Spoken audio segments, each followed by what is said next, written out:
Okay, how's that? Yeah, there we go. Hi, TZ. Sorry about that. We moved the whole setup over. No, I'm not going to keep it neutral. Stream in ASL. Yeah.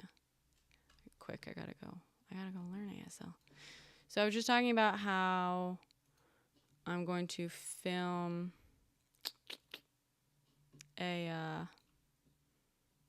another history in under 10 thing.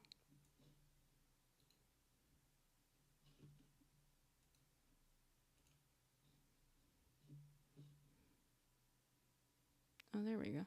Okay.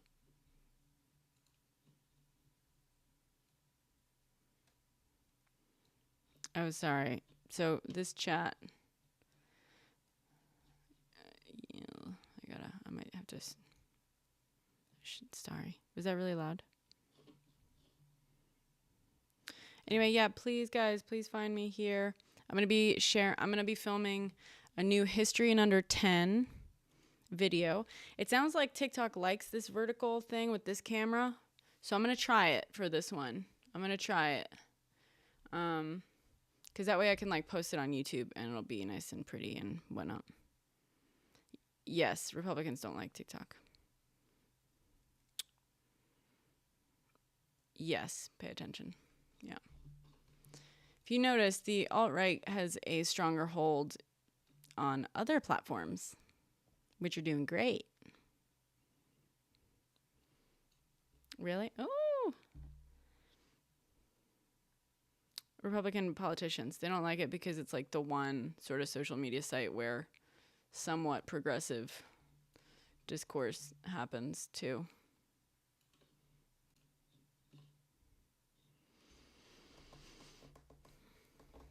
Well,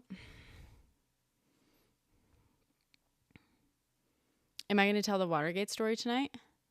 I mean, I can, but I have a TikTok up that says it, that shares the whole thing. But I can tell it again if you guys want. I have to pull up my notes, though.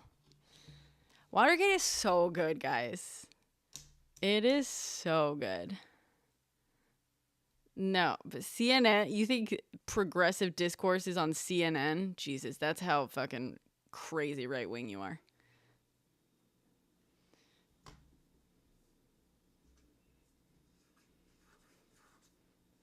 What's going to replace it? I don't know.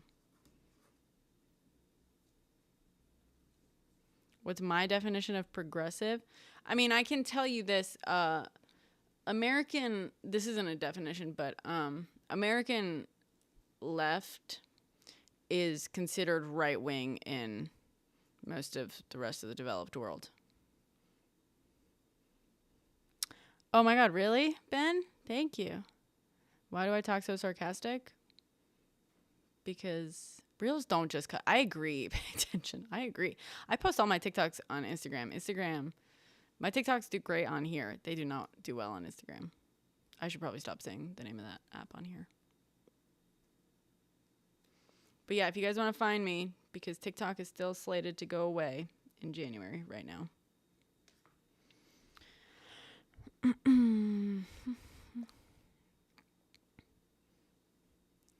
TZ on, I'm multi-streaming. TZ on Twitch says, can confirm the Democratic Party is not considered particularly left-wing here in Germany. So, you might want to get off it then, Dabby. That's, if you see a lot of filth, that's your FYP. That's what you're engaging with and interacting with. That's entirely your fault. I love it when people just tell on themselves like that.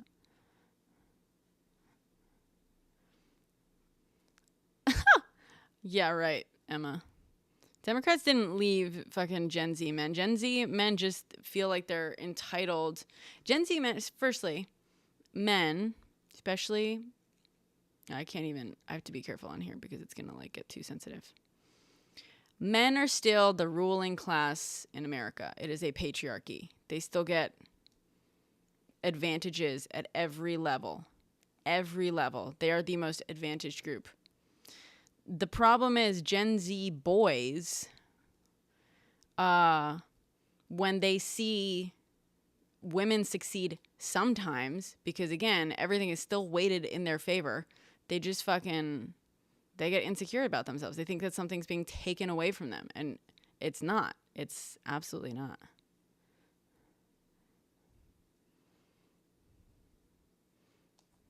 The dead internet theory, yeah. You can't do none of the shit you do. Okay. Okay, person. I'm excited for this economy you just voted for. Yeah, here they go. Such a bad take, I'm sure. Guys, this is like, I mean, this, History 101. This is like Gen Z men right now, Gen Z boys right now are very much acting like brown shirts in the late 1930s in Germany. I didn't even realize how much, yeah,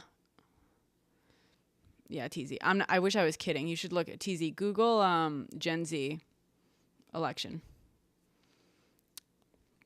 Apparently, they're all swayed by like Joe Rogan types and stuff. Basically, they started. Is NER way older? Oh, TC. History in under 10 is the thing.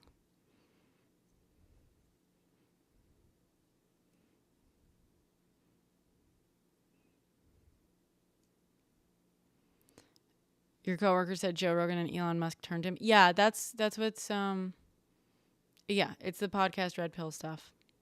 It is. Which is crazy because like I did, Dabby, yeah. You should look up late 1930s Germany. This is very similar. It's very similar. It's like these young men and boys who are feeling like disaffected youth, basically. They're feeling ignored. They're feeling disappointed by the system and the country and the economy that they're kind of like maturing into.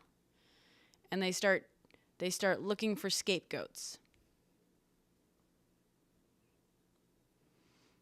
I do, Jake. And I used to listen to Joe Rogan.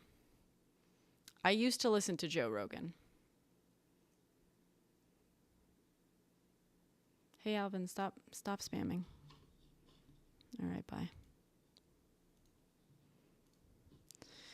And the Andrew Tates provide them with scapegoats. Yeah. The Andrew Tates provide them with scapegoats, but they also provide them with this like promise of like, they fill them with this idea of like, oh, well, the reason you don't have, or you feel like you're not getting everything that you want is like, firstly, you're entitled to it. They like affirm and reaffirm this idea like you're entitled to the power, to this feeling of control in certain situations, right? You are entitled to women. You are entitled to this, to that, whatever.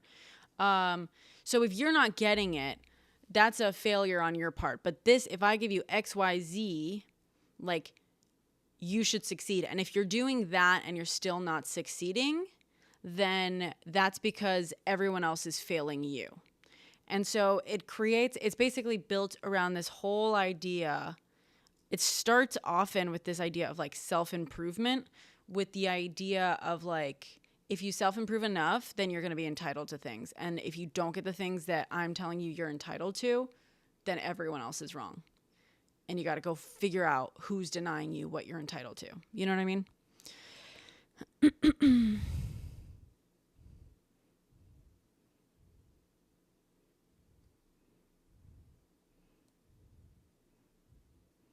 What were you right about, Emma? I mean, don't be a pick me, dude. Don't be a pick me.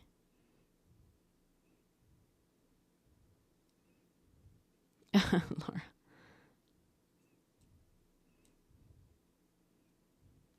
I don't have my headphones. I don't know where the fuck my headphones are, to be honest. And I'm not really here to debate. It's my birthday at midnight.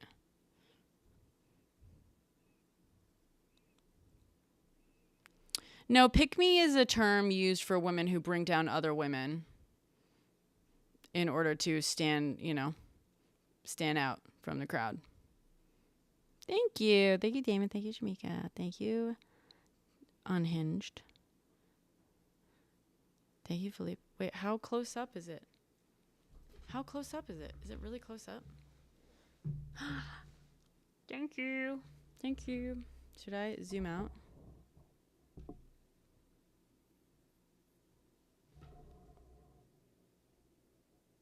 No, I'm not saying that women are a monolith, but I'm saying that like women who put down other women, either directly or indirectly, do things in order to try to basically subtly say, hey, women that put down other women, either directly or indirectly, in order to stand out from the crowd so that a man will like them. Those are pick-me's. That's what the term is used for.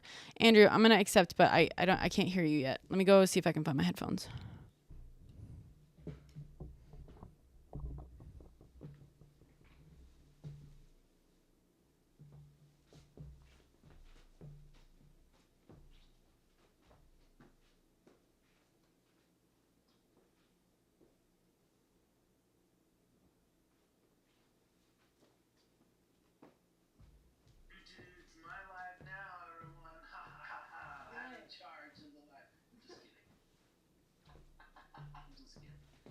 I can hear you on the speakers. Huh. Oh, weird. Oh, no.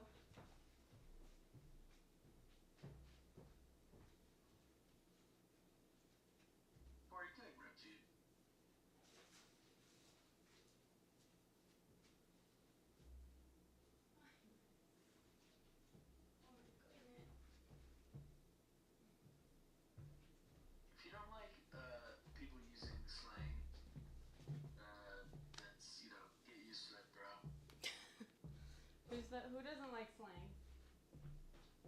Corey says you're 30 and saying pick me. Yeah.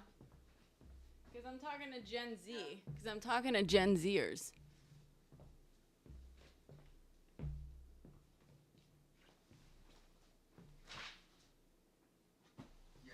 Gen Z boys need to get it together. I've been saying that for a while now. Yeah. I'm a little bit fed up with all the discussion about how Gen Z is great. You know, this is coming from a millennial, who basically, like millennials, we've been shat on our entire existence as being whatever. But at least we fucking vote for human rights as a whole. And Gen Z boys, get it together. It's embarrassing. It really fucking is. It is wild. Oh, that chat. It needs to restart, doesn't it? Sorry, I got my headphones.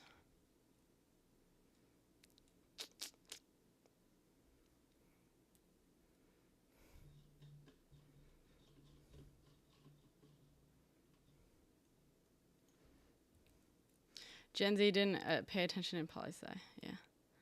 The dead internet theory, little dark age memes, change. Why do you say that, Unhinged? I've heard the dead internet theory, but what do you? Why do you think that specifically changed Gen Z? You said that a couple times. Oh, God, thank you for the rose.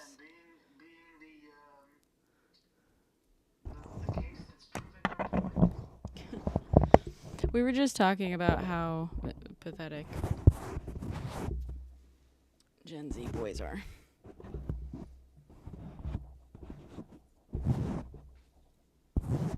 I think it's like, well, ironically, wait, I'm not getting that audio output. I wonder, hold on. Audio, primary speaker. Beep, beep, beep, beep, beep, beep, beep, beep. Sorry. Okay, can you speak now? Say something. Check. It's not working. Primary. No, I think it's That's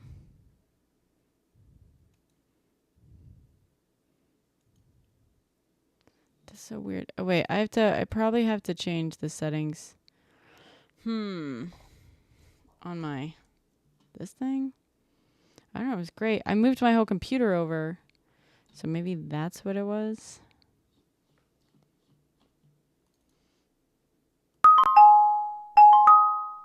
Okay. Now say something. Check. Where the fuck is that coming out of? That's so weird.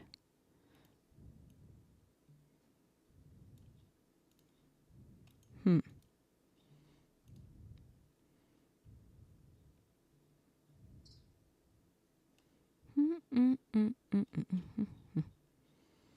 What if?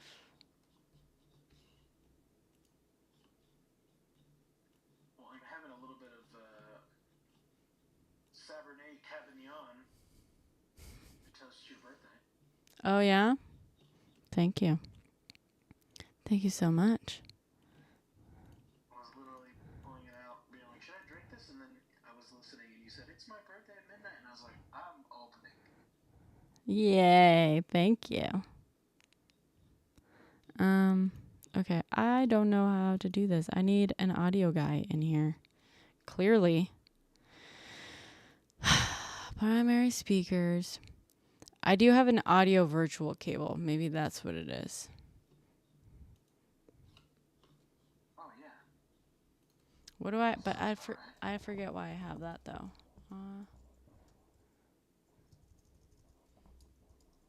Audio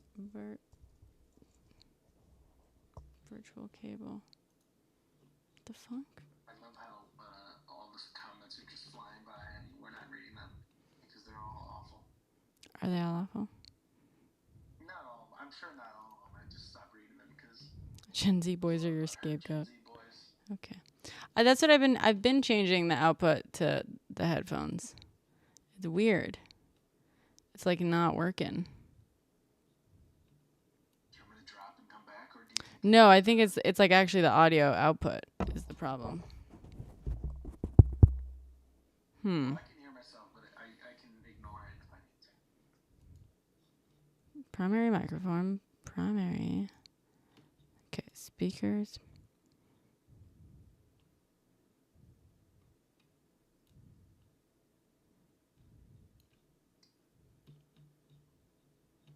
Maybe this is what it is. Let me try this.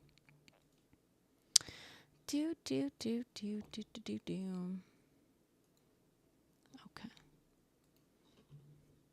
And then this.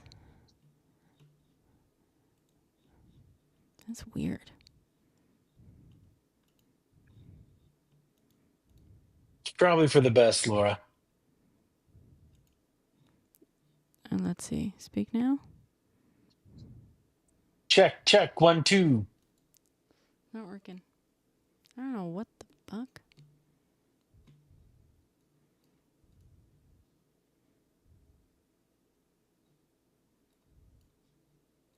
Oh my God, he's not even president yet. All these people saying, "What rights have you lost already?" And it's like he hasn't even become president yet. Women lost rights in several states because of his last presidency. It's really not that hard. It's really not that complicated to understand, guys.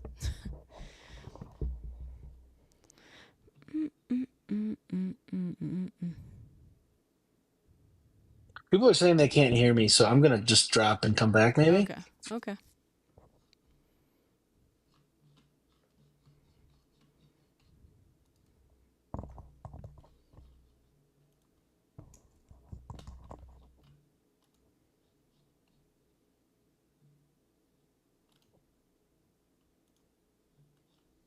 Okay, wait. Let's see. No, it might have worked.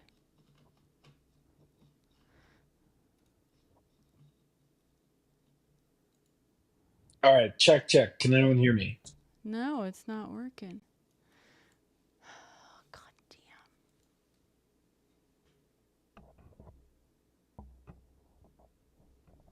Say something now. It's a check.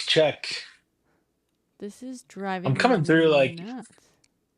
is it like your internal speaker or something? It's coming out of my monitor now, weirdly. Output audio.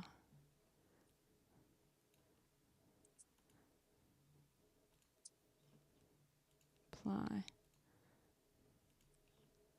wish I Play. could see your screen. But you can hear me coming through the speakers, I can hear you whatever come. you're hearing. Yeah, through the computer speakers. I don't know why the fuck. It's so annoying. All right, whatever. I guess I'll just listen to you on this. This is really annoying.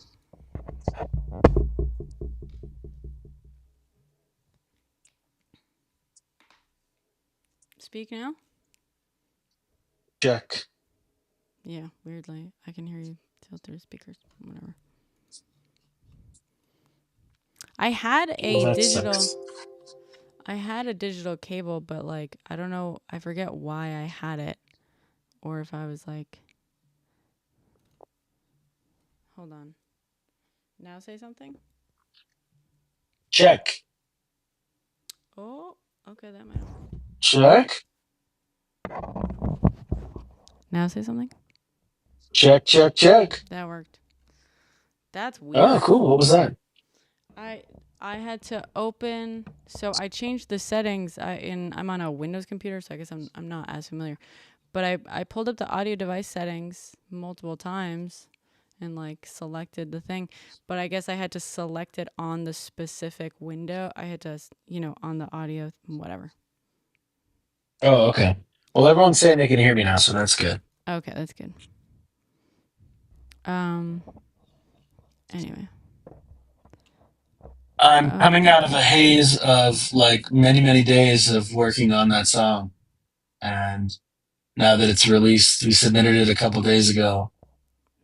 Submitted I'm it like, to what?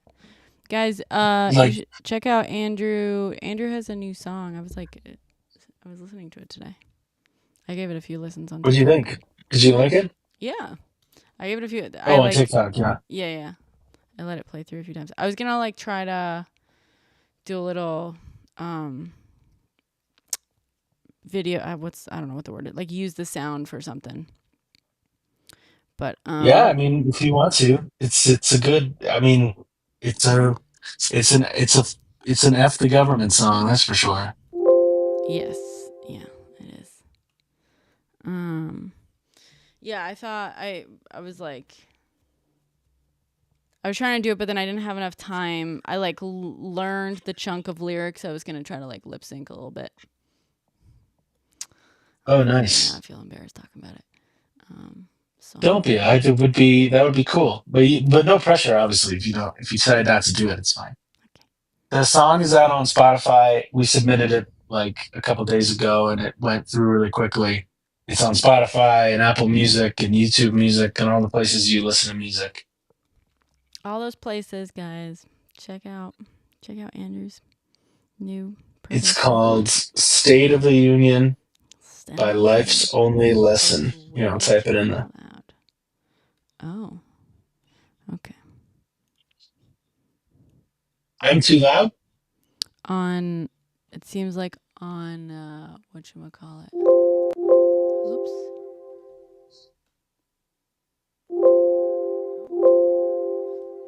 Or on YouTube, Sorry. maybe. Yeah.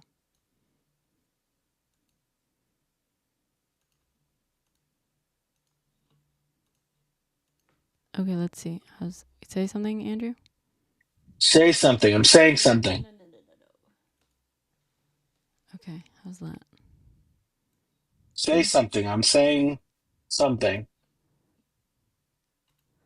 How's All these people in. this?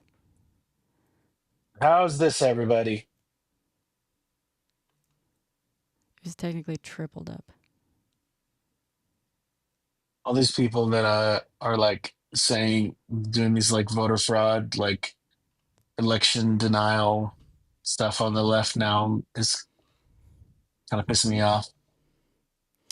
Pissing you off? I mean, yeah, it's like someone was asking me earlier, like, oh, have you been like following this, tracking this? And I was like, or maybe talking about it, reporting on it, I guess. And I was like, I am waiting. I am sitting back. Yeah, Leah, I there's am nothing wrong letting with things waiting to happen. find out, but so Yeah. far, like, I want evidence. There's not an evidence. There's just like people going. There's just people asking questions. Yeah. And Just that's, asking questions. Yeah. Well, I'm seeing a yeah, lot. everyone. I was seeing a lot of people on threads be like, hey, uh, my ballot hasn't been counted, or I didn't receive my ballot, or like my ballot says it hasn't been received, and like tons of people on threads. Now I am but one person, so who the fuck knows? That's not a proper sample Right. size. I have been, some of those I've been like liking them. Some of them I've been like re-threading them, but like mostly to help. I'm just like checking to make sure that someone's giving them the information to like cure their ballot. But that's, and I'm hoping people are giving them information, be like, okay, report it to this person or to that, to these authorities and whatever. Right. Right. I'm Right. sort of just like waiting. I'm just trusting if there's any issue that they're getting reported to the right people, and the right people are doing whatever they gotta do. So, really, Tater Tot? Try to check. There was an error for New Mexico. Did you report it to the appropriate authorities? You can still cure your ballot.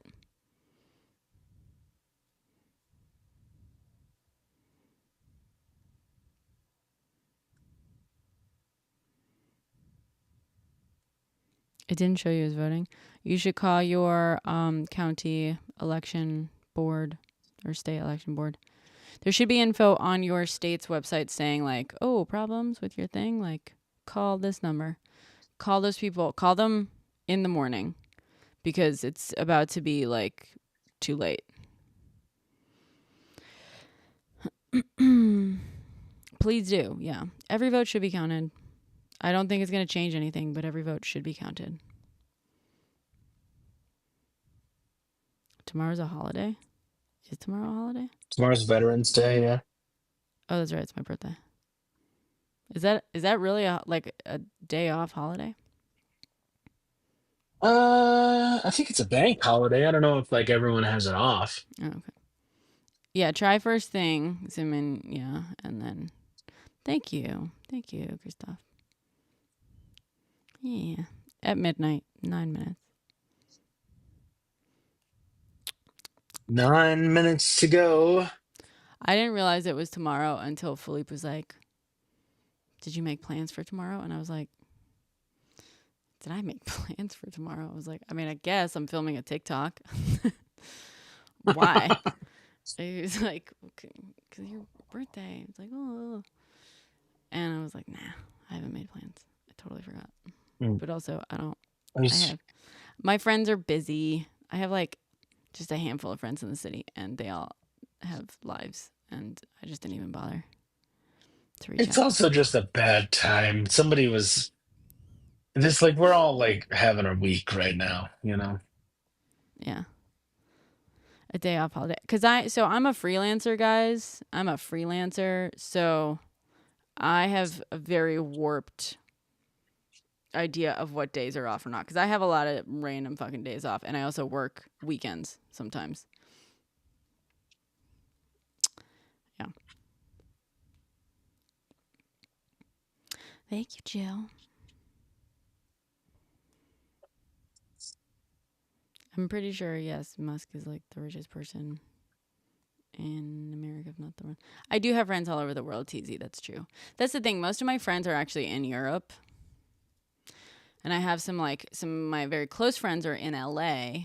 And yeah, so, and I have close friends now who like live in Jersey City. I've got, I do have a couple friends in the city. It's just like, it just doesn't make sense. Like, what am I going to do? Just like invite a bunch of people who are like in like various different cities and try to figure out something that like works for everyone. And like, Do a Zoom. I'll just go live. Yeah, that's true. Yeah, I am. I I'm gonna uh do I a little Zoom session. for me, I don't know when this started, but it Yes, started in Jesse. my 20s at some point. I like turn everything off and I just like do what like something for myself on my birthday. Mm. And it's been like an adult thing. Like I used to have big parties and stuff. Mm-hmm. But like at some point in my 20s I was like I don't know why I was like I had one birthday where I just like played video games all day and I was like that was nice. Let me Maybe I'll do just that. turn off, you know, people can still call me and wish me happy birthday, but like that's my day to just do something for me. Yeah. Yeah, I like So I that. never really make big plans. I was thinking of maybe building another fort. Yeah, like build a fort and watch movies or Yeah. something. Yeah. Wait, were you here for the fort era on live? No, Oh, you missed it. Okay. I For missed it. yeah, for a solid couple of weeks there, I I had a fort built in my kitchen. It was a great fort, and we would just hang out in the fort, and I would turn on like it was in the winter.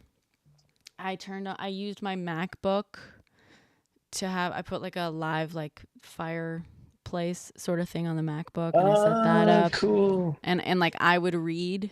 I just read books and people hang out. I tried to read more. It didn't work well because I started getting distracted with people. But it was like, you were here for the Fort times? Yeah. Fort sous la table. And then a bunch of people, I forgot, a bunch of people were like, do you live in a van? They're like, how, people thought it was like my actual, like, yeah, that I lived in a van and stuff. Da, da, da, and, God, what did I answer? I was like, no, it's a fort. Did I just say it's a fort? It's my home. Did the city take down the fort? I can see. Or did we say we're camping? I wish I remember what we would say, because then it took them a while to figure out that I'm under a table. That I was just under a table. We would play games, yeah. Yeah. I would just say it's my fort. Okay. Yeah, fort. It's my fort. It's my fort. Oh, that's what it was. And people then would be like, "Are you under a table?" And I was like, "No, I'm in a fort." That's what it was. That's what I was like, "No." Is that a table? No, It it's ceases my to be a fort. table. Yeah. Once it becomes a fort, like we used to build forts out of couch cushions, and it was no longer a couch; it was a fort. Yeah. Yeah, exactly. Exactly. That's what it was. I lived in a fort. No, I lived in a fort. A fort? Like a blanket A Fort fort. Mustang. A fort Mustang, yeah. So I named, because the table, or the fort, was not a table. The fort was named Fort sous la table, which means under Hmm. a table in French. And yeah, oh man, that was a good one. Couch cushion forts are 10 out of 10, yeah. Water breaks. Thank you. Am I zoinked? What does that mean? Do I look zoinked? Does that mean gardening?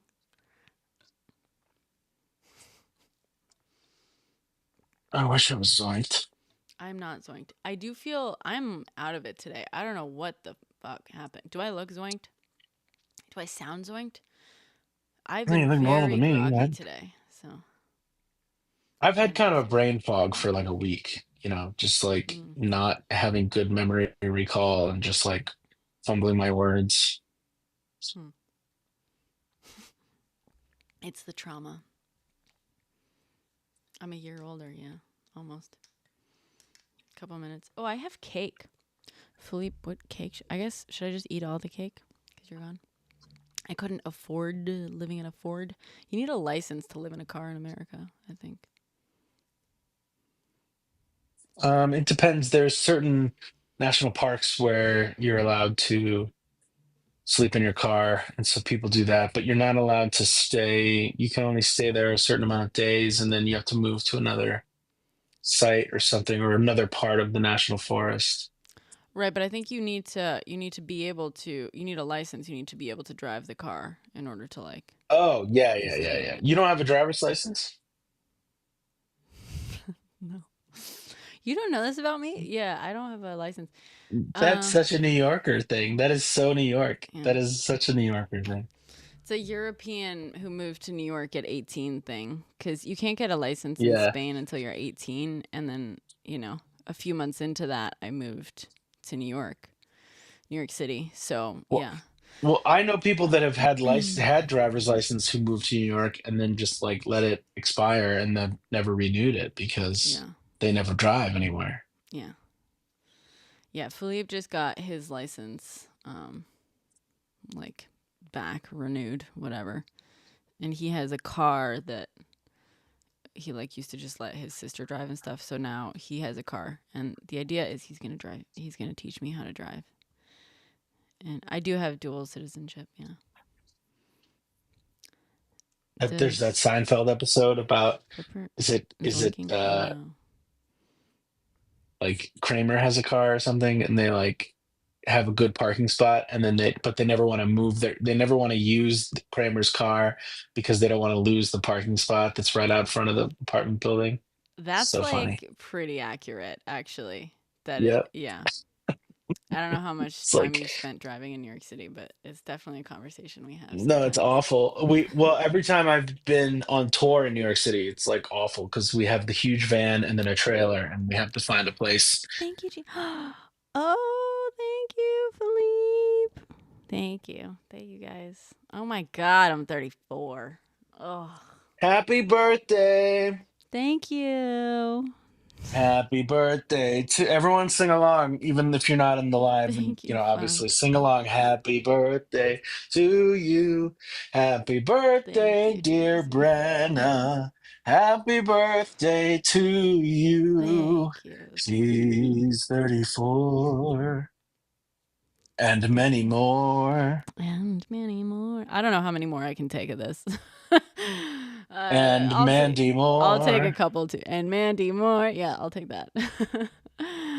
Thank you guys. Thank you. I'm 22 in millennial years. Yeah, Arrested Development right here. I am so disappointed in Gen Z, man. Fucking brown shirts, truly. Like Oh, it's crazy the parallels. You know what I mean? These angry men. hmm. It's crazy. I was just thinking about that today. Um, I Well, am gonna. you're a millennial. We're millennials, Yeah, we're and millennials. I know that you didn't like you moved here from Spain when you were 18, but like all my life, I've heard about how awful and terrible millennials are, and like we're the participation trophy generation. Which, first of all, like Thank you, Randy. who gave us those trophies? Like boomers and stuff. Our parents did. Like it wasn't like we wanted them. But anyways, just how entitled and awful and blah blah blah. Like there's if all growing up and in especially in my teens and 20s, there was like another article every day about the millennials and how just whatever, blah blah blah. Yeah, And but then the narrative about Gen Z was how wonderful they are and how smart they are and how they're gonna change the nation and they're gonna they really care about climate change. And here we are. This is the first like presidential campaign where they're like huge, where they are a huge voting bloc, and overwhelmingly Gen Z boys go for Donald Trump, um, just I proving it all agree. wrong. I do want to talk about this because as much as I made a joke about, yeah, I agree with you. And I was thinking about that today, and I was like, oh, I wonder if it's worth making like a more in depth. I don't know if you saw my TikTok about this, where about the Gen Z boys, but I made a joke about like you don't get to fucking call us cringy anymore, and Yeah, how I was like, of course we're cringy. Like we went through so much more, and cringe is like that's our freedom. You know what I mean? To be cringe is to yeah. be free. I didn't say that, but that's the thought process where I was like, we're gonna have fun because it doesn't matter, and there is this thing of like, and I get it. Uh-oh.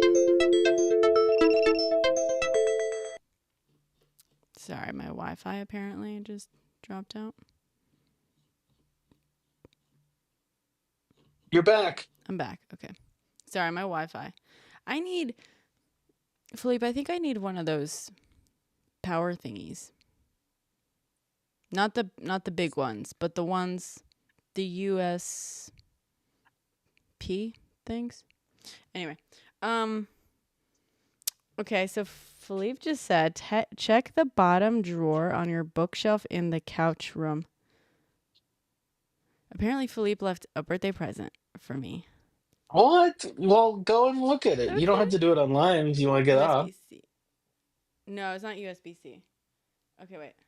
The bottom drawer on your bookshelf in the couch room. Bottom drawer. There's no drawer on my bookshelf.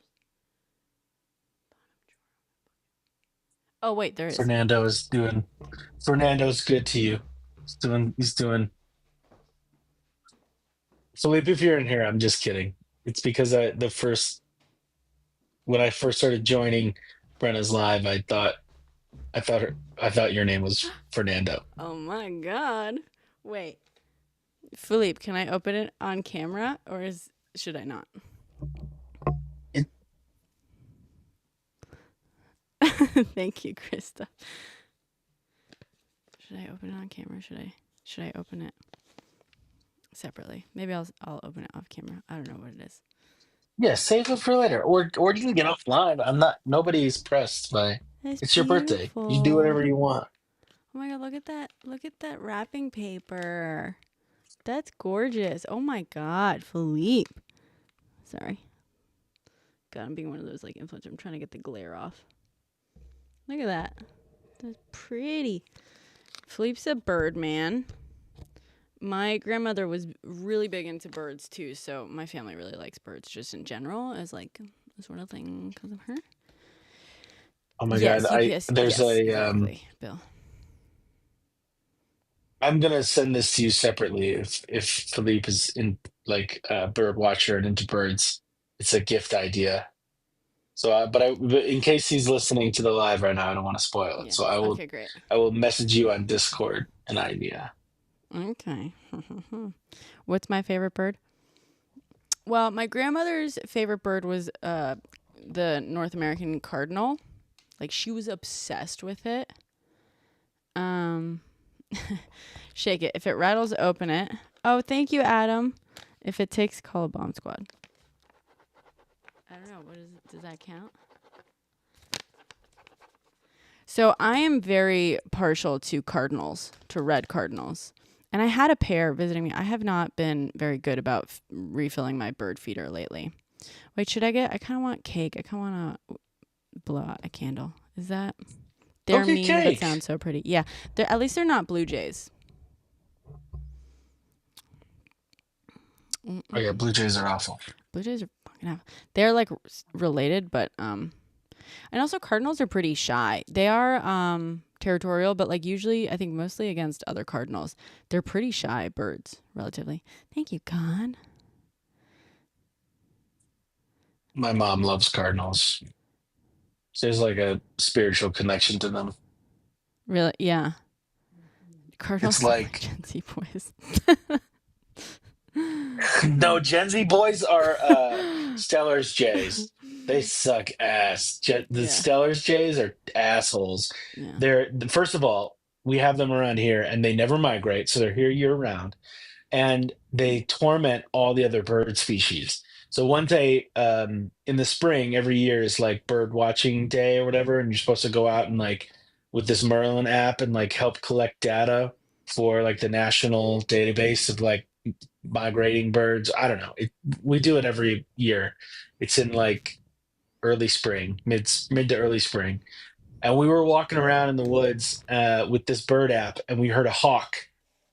And like the bird app even said it was a hawk. I mean, I looked up in the sky, and we were like, "Where is it?" Like, you know. Mm-hmm. And then we heard it again, and it was coming out of this bush right near us. And when we heard it, we looked over toward the bush, and there was a little Stellar's jay hopping around making the sound. They learn how to imitate hawk noises so that they scare away other birds. Oh, They're such little interesting. assholes. And they have little mohawks, they have little like faux hawks. They're just such douchebags. It's funny because I fucking hate. Oh, I fucking hate pigeons, aka doves, which are the same fucking thing. I'll show you this. Leave. You didn't have to. It says, "Have a jawsome birthday." And it's got some sharks. We like puns here. A lady on here with a raven. Oh, that's cool. My name is related to corvids. Oh, I've seen that woman TikTok. She like talks to it and it like imitates her and stuff. Is that what you're talking about? Ravens are crazy smart. They're apparently better Very at funny, Philippe. vocalization than parrots, even.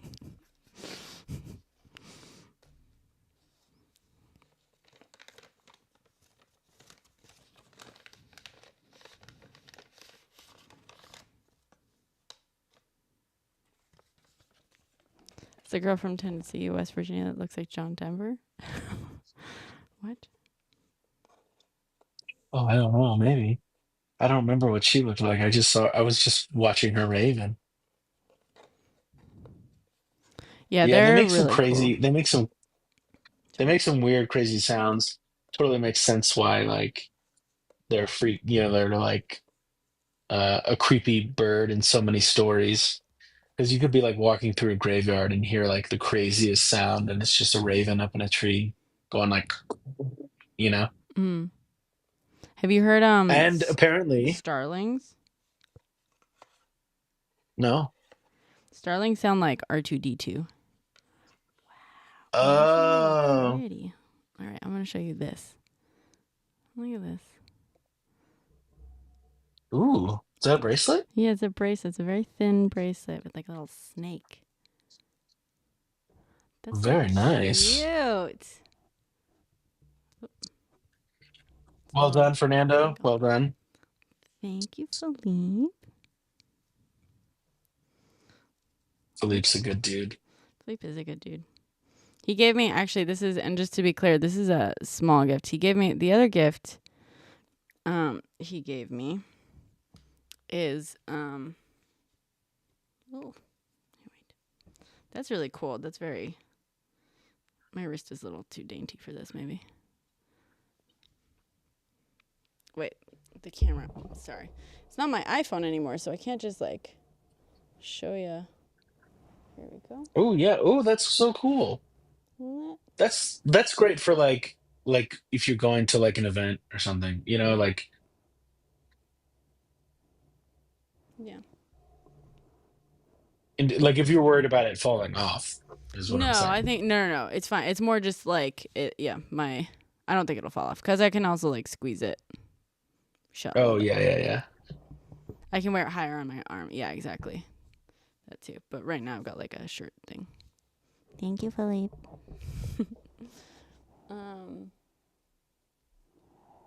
What?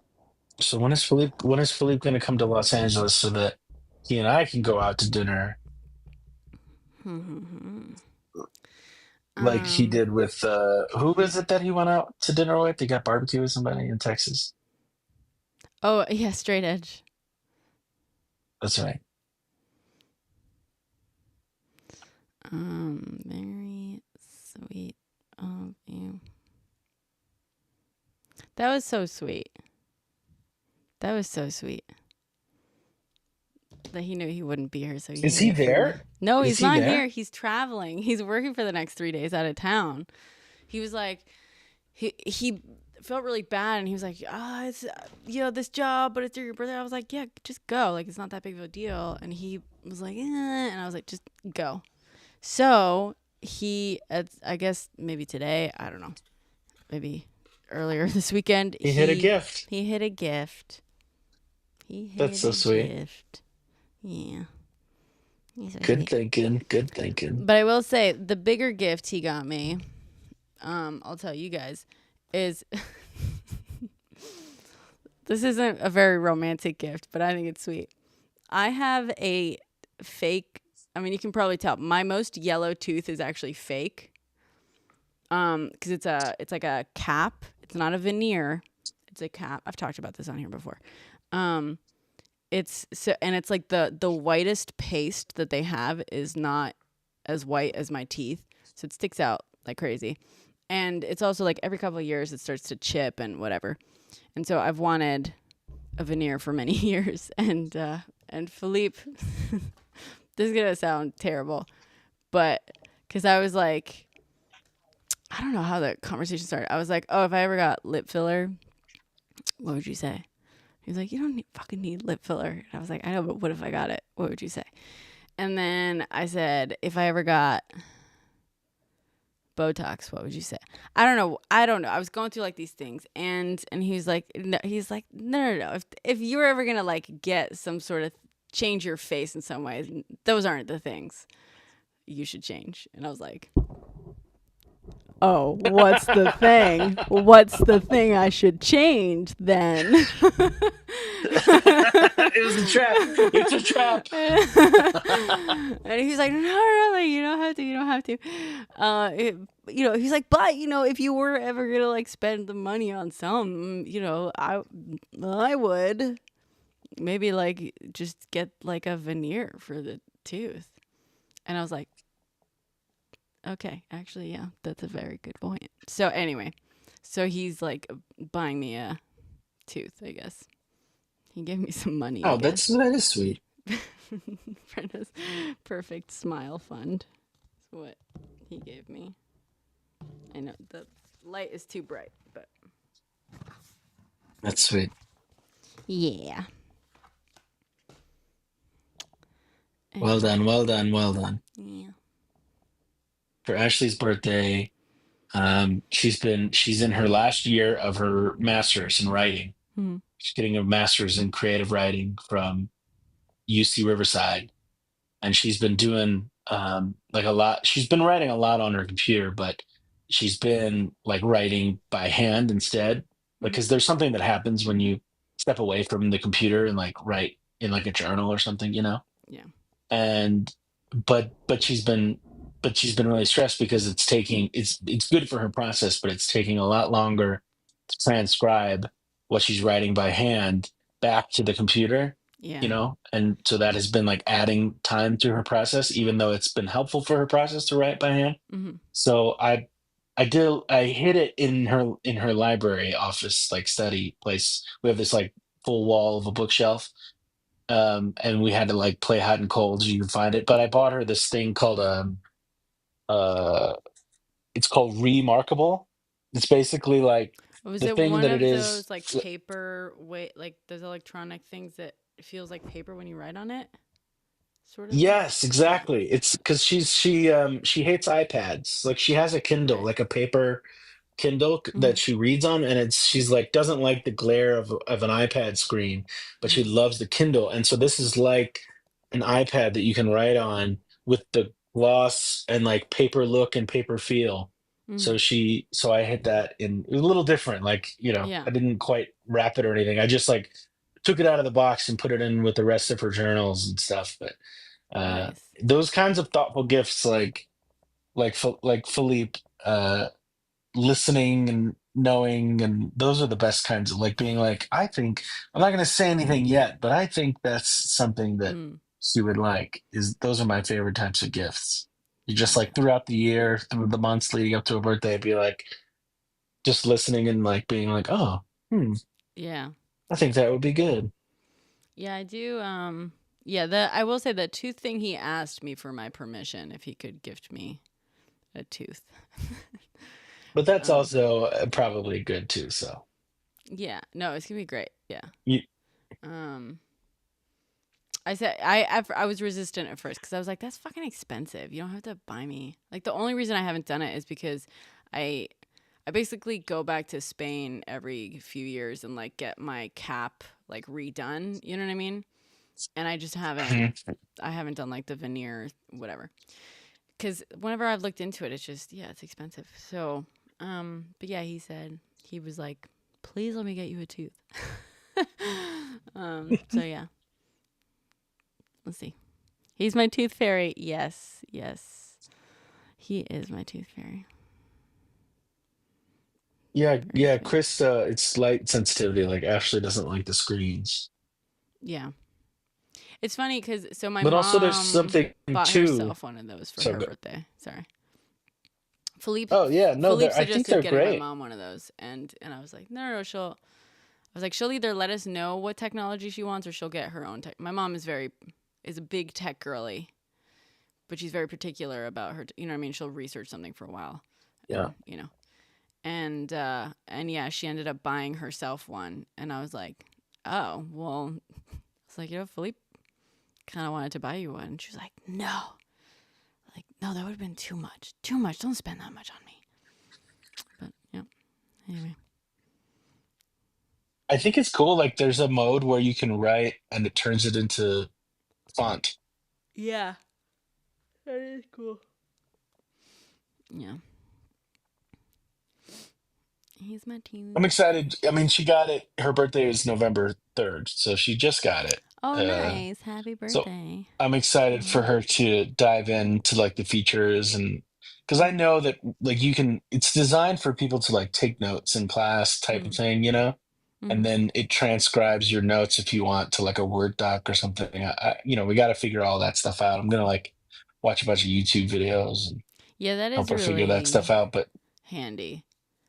And like, yeah. I mean, because I made a similar discovery to her like a while back, and I went through like a super intense like fountain pen phase, as you can see back here. Um, and I have notebooks Mhm. upon notebooks of like handwritten brainstorm. I also brainstorm on the computer. I mean, used to, back when I wrote screenplays and stuff. But I would also brainstorm on the computer a lot. But yeah, I went through a phase where I just, it helped me to do it by hand. But my God, is it hard to find a thought you had, months, years ago, random thing that you jotted down when it's all just randomly assorted notebooks. You know what I mean? Yeah, yeah, it's a great gift. there's a lot of like study behind this, but and this is the thing that my professor told me in undergrad when I was studying my That's good, private Jim. my for composition students. We all had to study privately once a week with our composition professor, Mm, and he stressed to all of us. He was like, "It's not a requirement, but I highly recommend that you write by hand like while you're in school because mm, there's no deadlines. In school you have like a whole you just have to write a piece per semester for that, so it's not like he's like one day you'll have if you're a working composer you'll have like harder deadlines, but like that's why yeah. right now you should be writing by hand with manuscript paper and Mm, pencil at the piano and then take it to the computer to your music notation software, because there's what he shared with us then was like there's studies that showed like at least musically classical music writing, like writing on the computer shortens your phrases, yeah. like because you're seeing it on a small screen, where when you write by hand it's like you your mind there's no limitation on like the screen and the size of the screen. It's Mm, like, you know what I'm saying? mm-hmm. um Hmm. So I don't think everyone took him up on that, but I certainly did. So I still have like stacks and stacks of manuscript paper from college of all the pieces that I wrote and all the doodlings and stuff like that. And Yeah. I'll occasionally like if I'm stuck on something I'm writing, like go and be like, what was that one thing I wrote in college that was kind of cool? And then I'll go dig it up and like, put it in the That's movie or cool. something. I like that. Yeah, by hand sticks longer. It's proven. And also whiteboards. Yeah. Yeah. I will say sometimes though, for writing by hand it sticks longer, but sometimes for Brennan, I think you're writing, frozen a little bit. oh, Something's with your Wi-Fi. oh, yeah, I'm seeing. It's giving me a little red dot. Can you hear me? Yeah, you're back. You're back Oh, fully. okay. Sorry. I gotta figure out some sort of power thing. Um, yeah, I've been thinking about getting one of those iPads, the new one, that has I've never owned an iPad, so when I say one of the new ones, it's probably like 6-year-old technology by now, but the ones with a pen. yeah, the stylus thing. Um, yeah, because they have like I pay a lot of money when I release one of my soundtracks uh, for album artwork, and I used to be an artist and I used to do a lot of sketches. And I feel like, I mean, like I'm always glad to pay an artist, but then if I can do it myself, that would be even cooler. I think I would enjoy that. Mm. Doing my own album artwork on like an iPad like that. Yeah, Because they I have like yeah what, like Photoshop and stuff for iPad. Like you draw it into those yeah, layers and and there's like some other Procreate is like the app for like illustration and stuff on the iPad and stuff. It always looks so when people use it, I'm sure like you actually have to know how to use it for it to like look good, but when people use it, it always looks like so satisfying. I don't know. Yeah, it looks like a cool app. I've always kind of wanted an iPad that I could have Procreate on, but I don't have like a reason for it. So it's like a little bit of a Yeah. just a fascination with this thing that I don't really need, but Chat GPT for artworks these days. Tisk. I can't bring myself to do that. Oh wait, did I I tell mean, you whatever. I'm guys? not gonna get on a soapbox, but Did I tell you guys about the creepy ass website that my mother found of oh, me? of pictures like fan pictures of you. Yeah, Yeah, the AI ones. I guess I can show you now because that's we're on the phone. crazy. Let me How see. can I? Nobody's made fan pictures of me, but Just look up so your that like name. people make like celebrities. Where would Yeah, I do people do that? celebrities and I guess like just I mean, I'm not a celebrity obviously, but they do celebrities Well, and neither am I. creators. Yeah. Bless Excuse me. you. Ah, thank you. Wait, so what is the website? So the website is civitai.com. Okay, I'm gonna show these to you. These are CIV. CIVITAI. Oh, this looks awful. Okay, look at this. And what do I just search my name? I guess so. She Googled my name. Oh damn! I can't wait. I can because I'm on the computer. I can actually just do it here. Okay, let's see. Civit AI.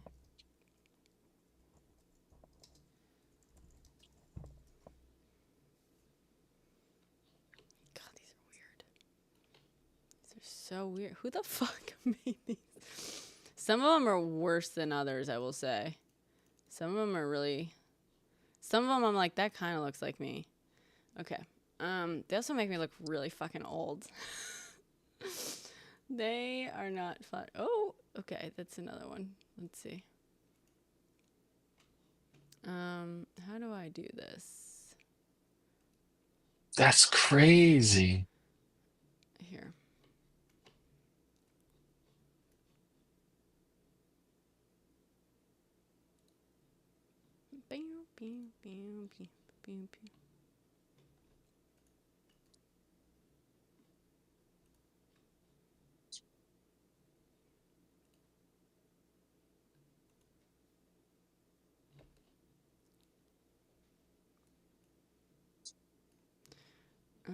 Civet AI, and let's see, can I make it here?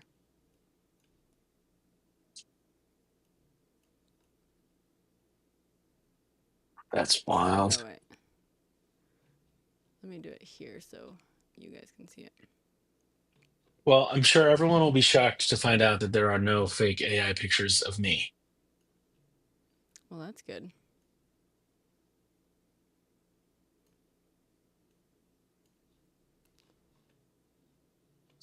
Can you see that? I mean, I don't think anyone's popping on AI to make pictures of their favorite film composer Well, who no one's ever heard of. why the fuck not?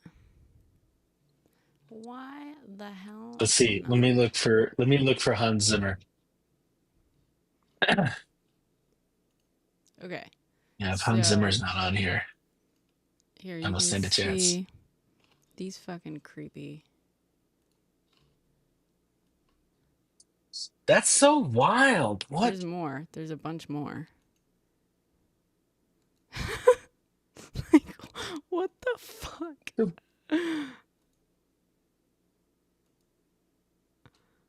This one almost That's looks like crazy. me. That I one mean, looks like a real picture. Like it looks yeah, like from one of your lives or something. Yeah. yeah, a little bit. It's like a little. There's something off about it. Yeah. Yeah. Each of them has like an element of yeah. Some of them look Are more you like me than others for sure. Like this one looks a little bit like me, I think. Or I mean, this one looks more like me than Yeah. a lot of them. But yeah, I thought there were more than this, to be honest. But source, That's they crazy, found me on dude. YouTube. Jesus Christ. Wild.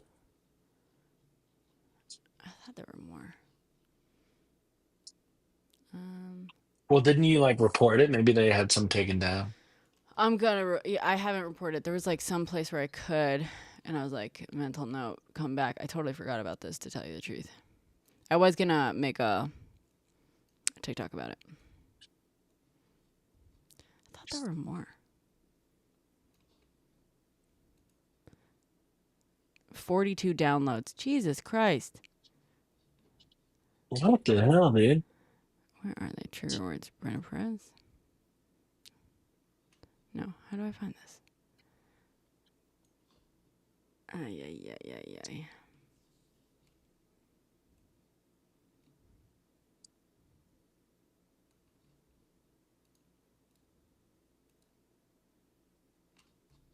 Yeah, I think here.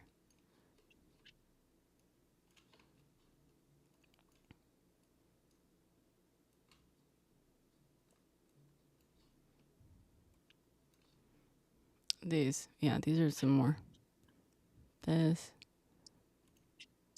Some of these are like inappropriate. That's a different one. And that one we saw. I think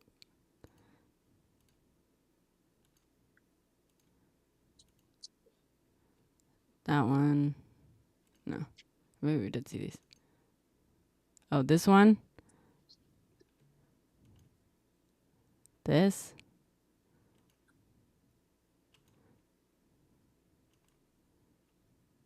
That's so weird. Can you see who made them all? I can see their account, but like, Was that Laura dude? yeah, So one person made all these. Is made that all what of you're these. saying? Yeah. What the hell? Have you searched it on TikTok? No, I haven't. Do you even want That's to go smart. down that rabbit hole? I should. Yeah, no, I should. It's a good idea. Let's see, Laura, dude, Or this YouTube, I guy. guess. If Yeah, they're sourcing YouTube, right? yeah. Laura, dude, who the hell is this guy? He's got a bunch. Excuse me. I think Bless you. a It lot of looks like these are maybe a bunch of creators. YouTubers, huh? Yeah. Yeah. That's why I was gonna post about it and be like, hey, if you're like on YouTube, you should. Some of them are like actually like celebrities that you can recognize. But I was gonna basically make a TikTok, I guess, slash, YouTube, and be like, hey, just so you know, guys, over 13,000 images. I don't know if you guys can see that right there. Jesus. The closest I've had to this is somebody made a fake TikTok account pretending to be me running my own fan page on here. Really? What the And I fuck? just was like, you make a fan page. Don't like pretend to be me being like running my own fan page, you know? Yeah. Just make a fan page if you're a fan. Why pretend to be somebody, you know? Yeah, that is weird. Was there like, I mean, how were they pretending to be It was in the you? bio and it was like my fan page, thank you for liking my music. It was in the bio and then it was one of my Oh, pictures. really? But it's like all my pictures are public. Like they just ripped it off of Google. Yeah, But they were like reposting my videos too, which was weird. that is odd. Let's wait. So why does it matter if no one is looking at them? Yeah, there's 42 downloads.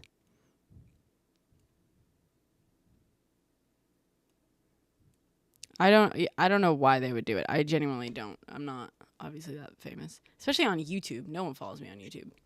By the way, guys, find me because this app is still slated to go in January. So, Oh please, my please, please God. find me elsewhere, please.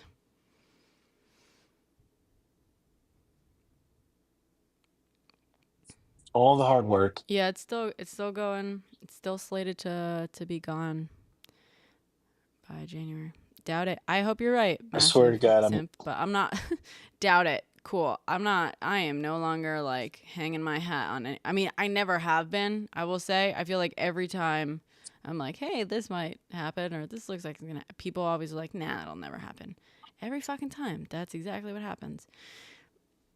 I'm just, maybe y'all need to be a little bit more alarmist. You know what I mean? I keep being told that I'm an alarmist. I'm an alarmist. No, things will never happen. Blah, blah, blah. They keep happening. Let me grab my tea, if you don't mind. Tea.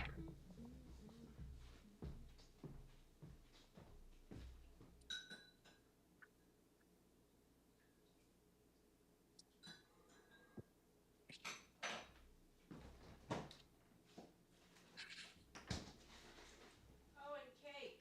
I need cake. Get that cake. Gotta get that cake.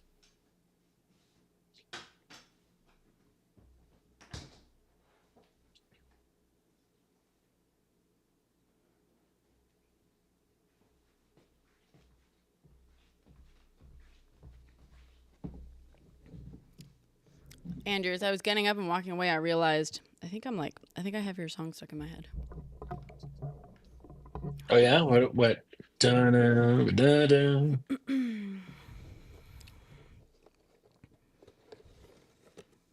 When's it Liberty time?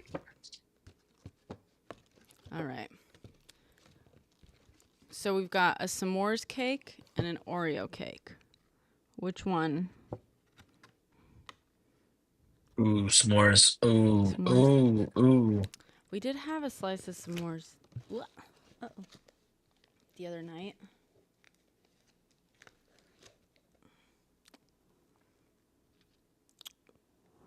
I might be eyeing the Oreo.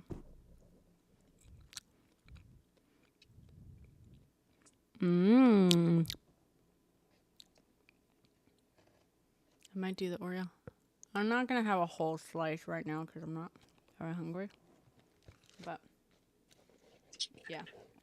Because we actually got two of the s'mores one. What is this person saying? Unhinged saying, tell us, Andrew Scott Bell, tell us more about the millennial era. What is that? What are you talking? What do you mean? What? Gather round the S'more sandwich with campfire, Oreos children. spread. Let me tell you about the millennial era.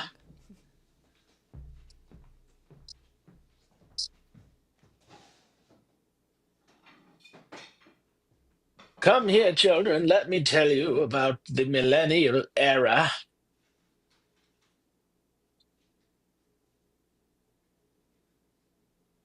Why are you spamming Starlink? Why? Starlink sucks, man. Starlink is an awful internet service.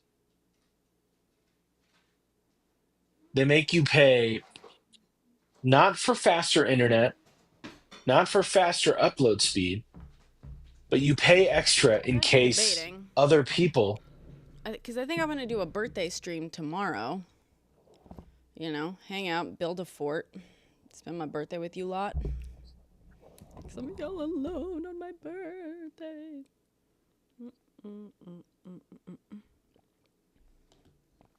But I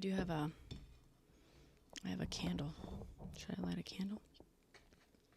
Thank you, Massive Simp. I haven't found any actual like information to that. I was googling that, Levin. I haven't actually found any source outside of TikTok saying that about Starlink. If anyone can point me in the direction of that, I would love to see it. But Would be wild. are they gonna fire Lena Khan? I don't know. Who is that? Do you know who that is? Did I see the news video?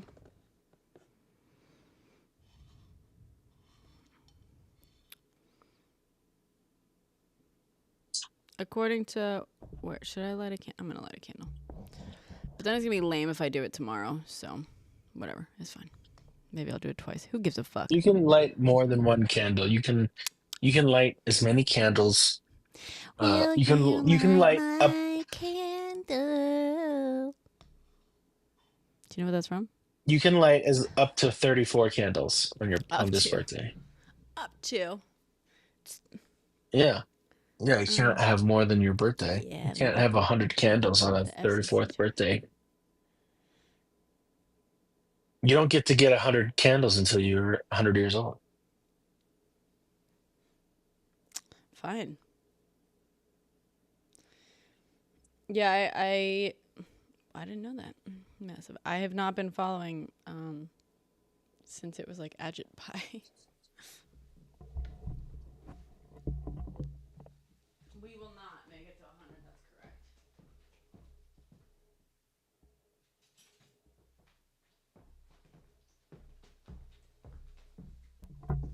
We probably will. We probably will make it to 100. We just won't have Social Security anymore. We won't be wanting to make it to 100. Let's put it that way. Right. Right. Okay. Do you want us to sing to you again? No, it's okay. Thank you though. Okay. But I do want to Was make it a was wish. that bad? It was great. That's embarrassing for me to make you sing to me again.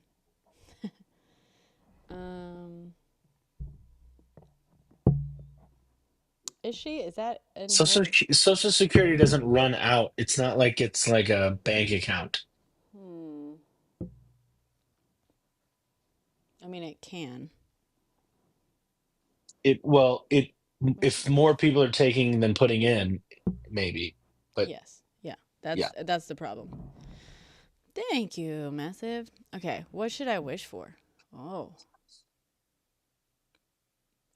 maybe Don't ask should I me. wish to save TikTok?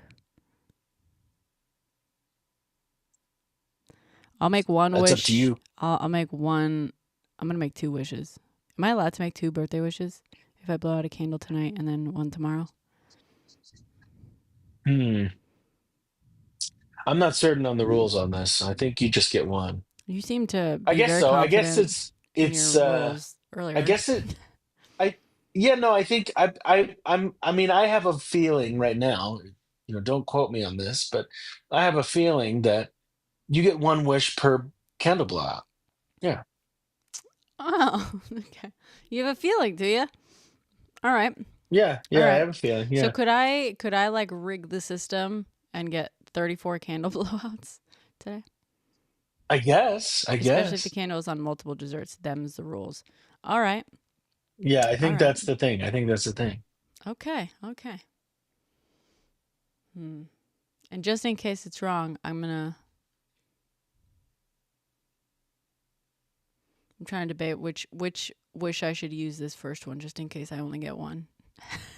Just in case we're reading the rule book wrong. Hmm. Should I be selfish Very or should I official. think of other people? That's the debate. How selfish should I To be? be selfish. Hmm. It's your birthday. You're allowed to be selfish. You can be selfish with your birthday wish, not your vote. That's fair. Do the selfish one first. Okay.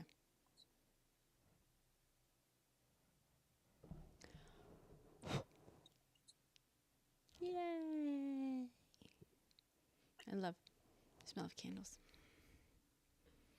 Mm. Thank you all. I'm not very You hungry. went with Oreo. I did because we had the s'more cake the other day. So, like last night. I think I think that Oreo is a good choice. Mmm.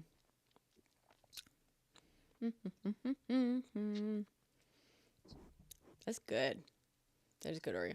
We had the other day we had like a weird. It was like a gluten-free Oreo or something version. No, vegan Oreo version. I don't know. It was something. It was like a weird diet version. Was that the time you went to the diner on TikTok? But that was a while ago. No, because it was from Mia's Bakery. Every once in a while, Philippe likes to go to Mia's Bakery and pick up a bunch of an assortment of cakes. And often, I get to just sit, and he'll bring me over a slice of cake, and I get to try it one by one, and he presents them to me. It's a very silly little game. I feel very pampered when he does it. I feel very, very pampered. Rizzo would have won. Yeah, she should have run. Poor Rizzo. Rizzo's so sweet. So I put my my little carry-on bag, you know, because we were in PA and stuff last week, and I emptied it, but it was just kind of sitting in the middle of my floor, and I moved it over to be like by the loft, which is kind of by my front door, just as a reminder, because I got to like pull out the ladder and I got to put it up there. And of course, Rizzo, she knows what a suitcase means. It means someone's traveling. And she's now sleeping on the suitcase because she's, I Oh, believe, that's so because she's sweet. worried that I'm going to leave without her. Riz, I'm not No, going to leave without you. we don't deserve dogs. We don't. I don't want to move her in case she's genuinely comfortable. But also, I would love to move her so I can just toss the suitcase up there. You know what I mean? So if she's stressing out, she doesn't. I'm not going to leave you. I promise. Here, I made this underneath my stairs coming down I into hate the you, Chris. studio. Chris off. I made this door. I mean, I can't shut it all the way because she's in there right now, but I made a little door that opens up for Honey. Wait, a little door that opens up for Honey. Oh. Oh. Your puppy. So her bed is here under the stairs like Harry Potter. Nice. Oh. She loves it. I'm sure She's a she good dog. does. Oh. Cutie patootie.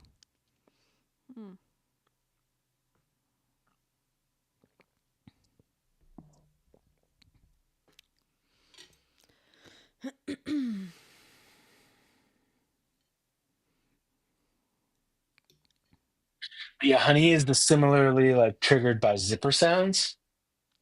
Because zipper sounds, suitcases, sleeping bags, things like that mean we're like going somewhere, doing something. Oh.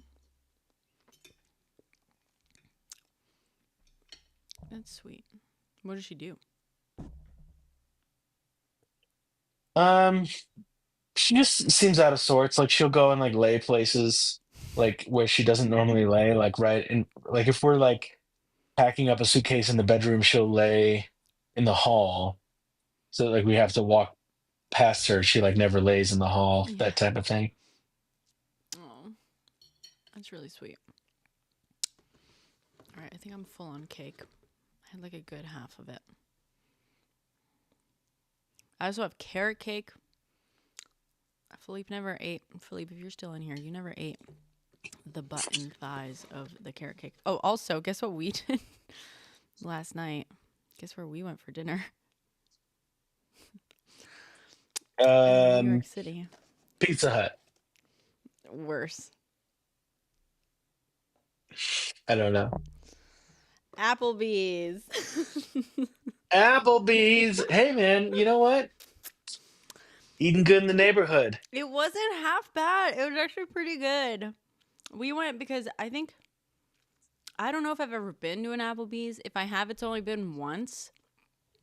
And like it would have been like 20 something years ago. And it would have been the one in Times Square. And because, you know, he also grew up overseas. And when he moved to the United States at like 11, he and his family would go to restaurants like Applebee's. And it was like a very exciting thing because they thought it was like the best kind of food that America had to offer and whatnot. And so we each have like a sort of unique experience or relationship to like American chain restaurants, and they're obviously also still very different from each other. But there's this like Applebee's near where we both live, and just in the middle of Brooklyn. And it's like I've lived in the area for like 10 years, and I've always like a small part of me has always kind of just wanted to go to Applebee's. Like there's no fucking reason to go to Applebee's in the middle of Brooklyn when there's so much good food around. But for some reason, there's an Applebee's there, and I guess it does great. Whatever. It does well enough to still be there. And Tourists. yeah, but there's like no tourists coming to this part of Brooklyn. You know what I mean? Like Oh yeah. we're on the border of like Crown Heights and Bed-Stuy. There's no there's no one coming here. I mean, unless maybe they're driving around. They're in a car and they're going to like Prospect Park and the Brooklyn Museum, but it's like, and like maybe they, I don't know, but no. When we went there, it actually had like a decent crowd and it, looked mostly like locals, but yeah, it's like just this thing that I've always like part of me has always kind of like wanted to go there, but I would have absolutely no one to go with. And a few months back, we were zipping around on Philippe's scooter and we passed the Applebee's. And he's like, I've always kind of wanted to go to that Applebee's. And I was like, what? Me too. And we've been talking about it, we're kind of joking about it for months until finally we remembered one night when we were like, where are we going to go on our date tonight? And he was like, Applebee's? He was joking. I was like, perfect, let's do it. So we did it. My pasta dish was fucking covered in sugar. That's my one complaint, I Oh, will say. what? It Was was, it I mean, weird. I got this thing that was like 4 cheese mac and cheese, I think it was, with chicken, like this, I don't know if it was like honey something chicken. Maybe it was maple something chicken. So it was like a sweet and spicy kind of like breaded chicken thing on top of pasta. And I was craving like a crispy kind of breaded chicken thing. That looked good, whatever. But whatever sweet thing that was on the chicken, they poured it like all over. I feel like it was maple syrup, like straight up maple syrup. They poured it all over the pasta too. And I Oh, couldn't, weird. yeah, I couldn't eat the pasta, but The last time I went to an Applebee's was so long ago. I think it was an Applebee's. And we were feel like on some kind of tour and we were all like super broken down because the thing about tour is like all the money that you make goes to gas. mm, You know what I mean? Like you mm-hmm, barely make money. You sell a couple of CDs, just to get. So we were like super broken down, and we made some extra money or something. And like, so we were like, we're gonna go and get like some beers and an appetizer mm-hmm, and I think it was Applebee's. And I'll never forget because we were in the middle of bumfuck nowhere, probably like Alabama or something, like just the middle of nowhere. And this guy, a couple tables over, we were all just like sitting there quietly, like drinking one beer, like as a treat, and just being like totally zonked out. And this guy, a couple tables over, with this giant fucking cowboy hat, yelled, "What the fuck is a quesadilla burger?" And we all just were like, "What?" And we like bursted out laughing because obviously it's a quesadilla burger, mm. but he said, "What the fuck is a quesadilla burger?" And Quesadilla burger. I'll never forget the anger in his voice at something, uh, Mexican being on the menu in an Applebee's or something. It's really funny. Tisk tisk. So I need to know if they still have quesadilla burgers. I don't know, but I'll check next time. We're definitely going back. I mean, it was oddly expensive considering it was an Applebee's in Brooklyn. You know what I mean? Um, I mean, I guess I don't know. Like, I feel like each entree was like $30. I thought like American, whatever. Oh, what? Yeah, each entree was like thirty Yeah. bucks, and then the appetizer we had was like 20. The appetizer was good. We got like a sample platter thing of something. And then the drinks were like $4. It was just like a fountain soda. It was like $4. Total we spent Wow. like 80 something dollars plus tip. And I was like, but it was a lot of food. We couldn't finish the appetizer nor each of our entrees, and we skipped dessert entirely. We were so excited for dessert. Could not make it to dessert. But try the paella at Fuck out of Applebee's. here. Yeah, $30 at Applebee's. This guy, why is he asking if I'm 45? I mean, I'm not far off, but I don't know what about that story made me seem old.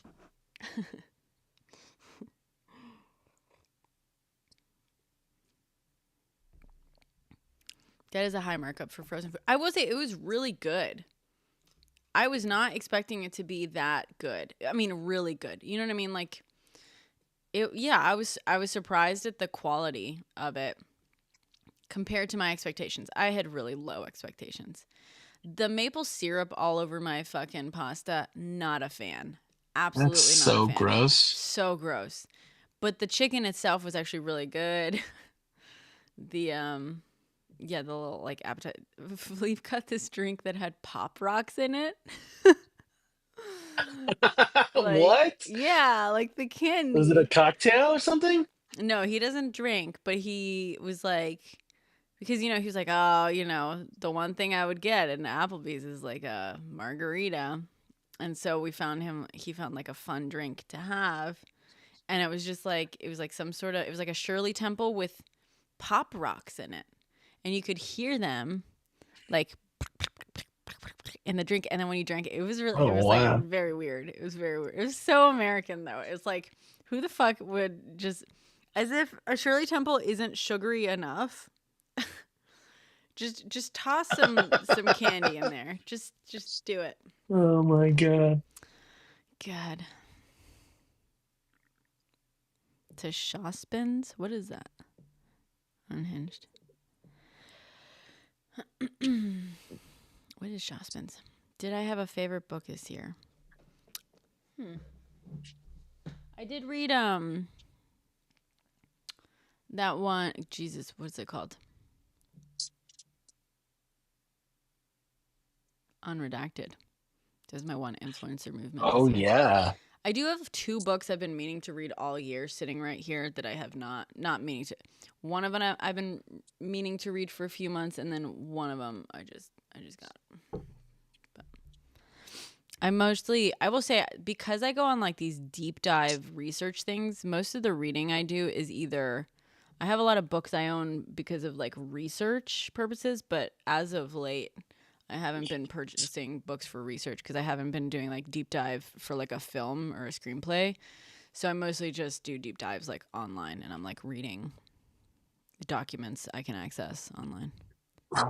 Sugar Okay, I spoon. don't mean to interrupt you, but this is incredibly important. And apparently, show spins is mac and cheese pancakes.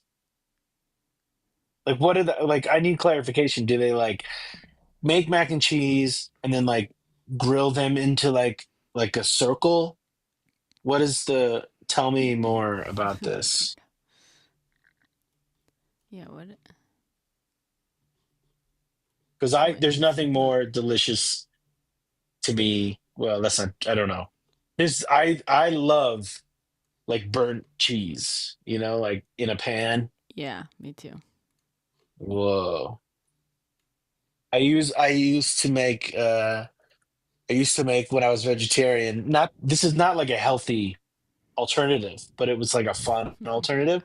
I used to make CLTs, I called them, and I would put like cheddar cheese into like a skillet, and then like basically almost like crisp it up, like burn it up into like the shape of bacon, and then lettuce and tomato and mayonnaise. Mmm. It was really good. Mmm. Not that it's not like more healthy than bacon though. It's basically Wait, the mac and same. cheese in pancake batter and grilled like pancakes, and then add honey and bacon. Oh What? my goodness, what? That is awesome. Okay, What I in the keep world? waffling between like, oh, cool, that's like a weird twist on like a hush puppy. Are hush puppies the ones that are like the corn in the batter thing? Hush puppies are just like um circular balls of like cornmeal, I'm pretty sure. Oh. What am I thinking of that has, it's like, I guess maybe, no, no, no, whatever. Mac and cheese pancake. You're thinking of like mac and cheese bites? I guess mac and cheese bites. That's closer to it. Yeah. I was thinking like hush puppy. I guess, yeah, no. Hush puppy though is like it's got the cornmeal, but then it's got these bites. Like in the hush puppy, there's like often corn and stuff, right? So in my head, I was like, oh, it's like a hush puppy in that like the pancake batter is sort of like the cornmeal part, and then instead of the corn bits, you have macaroni. I don't know. Maybe. I mean, I wouldn't, I've never had like corn bits in hush puppies, but I can see that being like, our hush puppies, like at a restaurant being like, Mm-hmm. ours have bits of corn in them. Normally it's pretty, they're just like small little balls of like cornmeal, I think, deep fried. Wait. Oh Okay. my God. There used to be, when I lived in DC, there used to be this incredible soul food place. Whoa. Wait. So can you see, Oh, what was the name of the mac and cheese pancake again? Because I looked up Shaw Spin. Is that what it is? I'm not getting mac and cheese pancake. Oh, shop say. Shospins. No, Oh, Shospins. Like show spins. Shospins is what that's what the person wrote. SHOSPIN. Shaw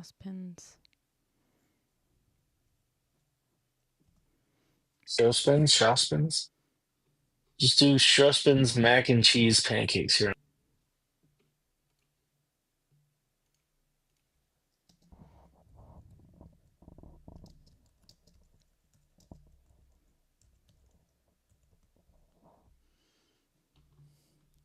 Kenny Shopson's mac and cheese pancakes. So Kenny Shopson is a person? Shopsins. It's Oh, chef. Shopsin. Yeah. Oh, okay. So Shopson's Shopsins. is a Kenny place Shopsins. at Delancey or like Essex Street Market. I used to live right by there, by the way. Back when it was not super hip and stuff. That's what they just said in the comments, like as you said, Essex Market. Yeah. I used to live right by, so I only recently got to see their like fancy redo. I mean, got to see. I like just hadn't been in the area really or I hadn't had a reason to stop in there. Went inside. It is crazy. I filmed myself walking around and I sent it to my roommate. We lived there like 15 years ago when it was just like a teeny tiny little market, and it was like half of the shops were like Chinatown sort of vendors, and the other half were like there was a cheesemonger and there was a bakery, like a bread bakery, that were sort of like artisanal. There was like a couple of small artisanal shops, but mostly it was just like, these little grocery stand things and like Chinatown vibes. And now it's like artisanal like food hall thing.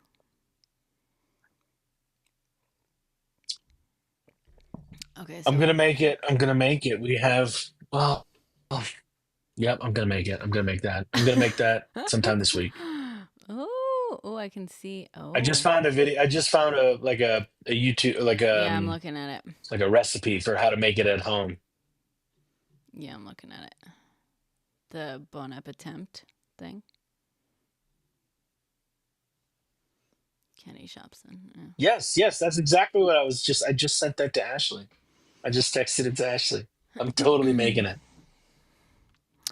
Thank I there you, Christoph. Oh, thank you. And thank you for rallying the troops on Tap Tap Tap in the live. Thank you. Thank you for the birthday wishes. my So, Adam, I'm my sorry. aunt has like family ties to like New Orleans. Mm-hmm. So it's like my dad's brother's wife. And they always send us for Christmas chicory from, oh my God, what's the place? Anyways, chicory, which is like coffee and like a like ground up chicory root. Mm-hmm. And then beignet batter from Mm-hmm. what is it, Le Monde? I think so. Le Monde Cafe. Yeah.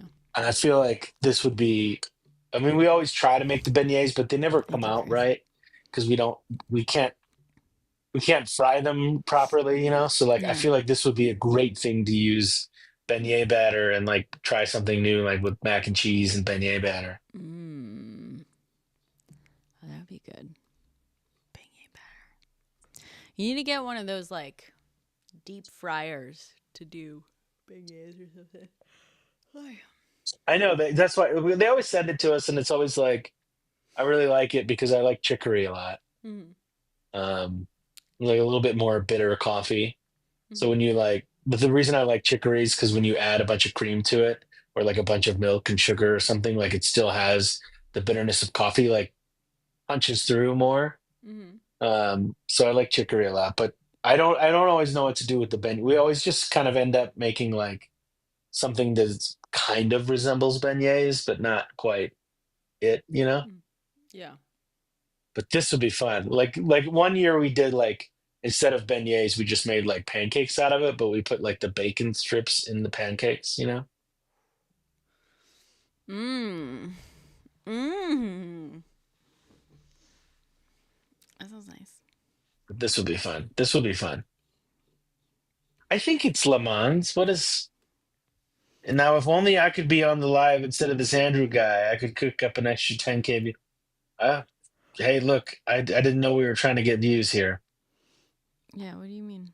This Andrew guy. Wait, how would you cook up? Why, just with controversy? I know how to cook up views. We can get real controversial in here and draw a crowd. We're not trying to do that. Guys, just a quick I like reminder. being called this Andrew guy. That's pretty fun. This Andrew guy. This Andrew guy.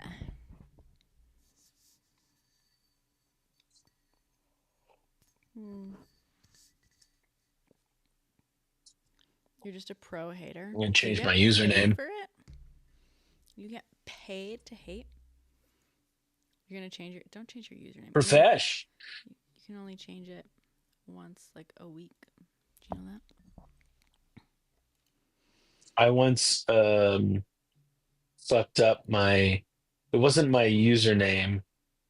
It was like your name as it appears on Instagram. Like you know how it's like the username, but then you go to the person's page.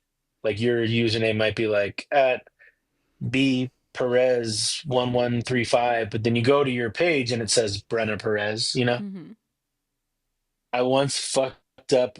I don't remember why. Like I was typing it and it typed wrong, and I had to wait. I had to sit with it for like Oh no. at being wrong for like 4 weeks because it wouldn't let me change it back. Oh no. Was that on here I or don't know on why. I don't something? remember why I did. No, it was on it was on On Instagram. Instagram. Yeah. Yeah. Damn.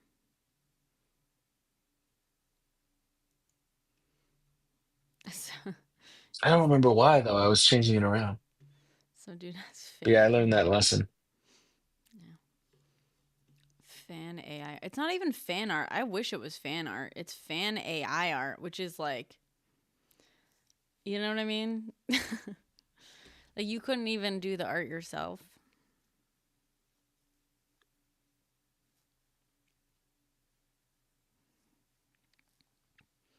Ari, you can't do a recount until the count is done. So I'm not sure. Um, I mean, she probably will do some kind of I mean, I would be shocked to well, because yeah. she has all this extra money from the campaign.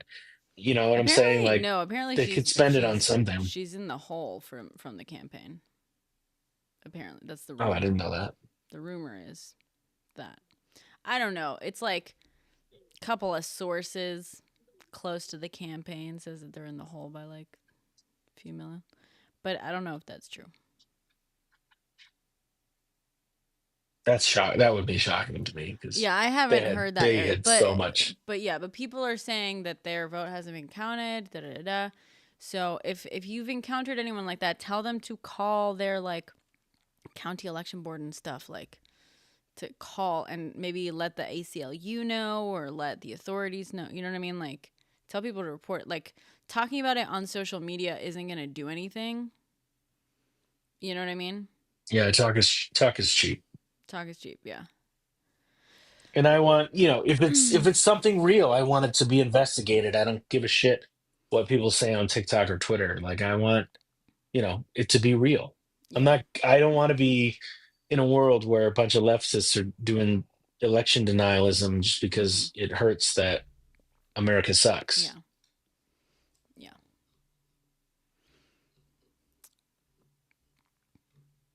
Yeah, Aaron, it is for me. It is a pickup line, Aaron. It would absolutely work on me, and it does. I'm very, very lucky that my boyf voted for Kamala.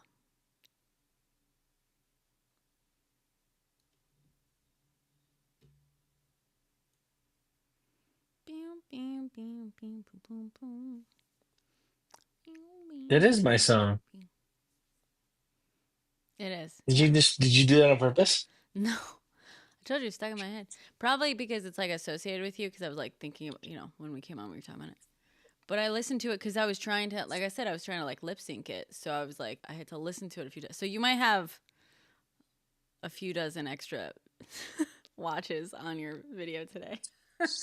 If it The like, one that if you want to lip sync, if you want to learn the words, there's one. I don't remember if I posted it to my account. Probably the no, yeah, band the account, which has text, like yeah, the 40 text one, followers. Yeah, the yeah. text one. Yeah, yeah. There's a No, but typo in there that I when found out like a day film, after though. oh, where? What was the typo? Sign.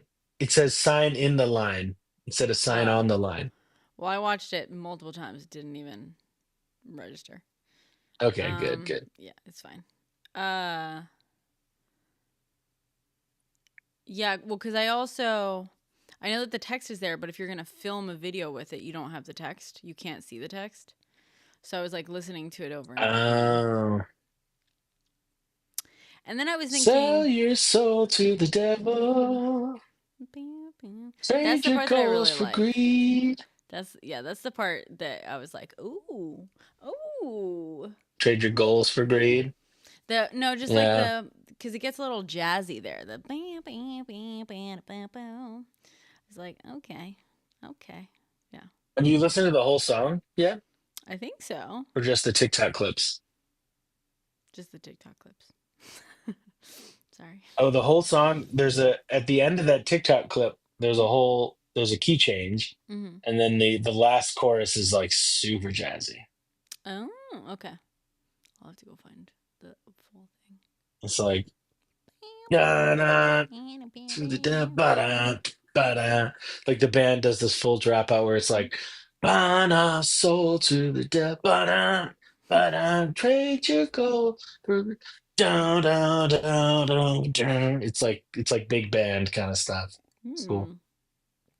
All right. All right. It felt like kind of like I don't know. I mean, you haven't heard the intro yet either, where it's like talking about like Lady Liberty and like come and dance with me and protect. Like they're coming. They've got a bunch of money to buy our rights, and they're coming for me. They're coming. They've got us in their sights and stuff like that. You haven't heard the intro to the song either. This might be They're coming interesting for to us, see Brenna. because what is bro going on about? What are you talking about, Leonardo? Yeah, I do gotta listen to it. I don't know what an unk stream is. I'm gonna Google that.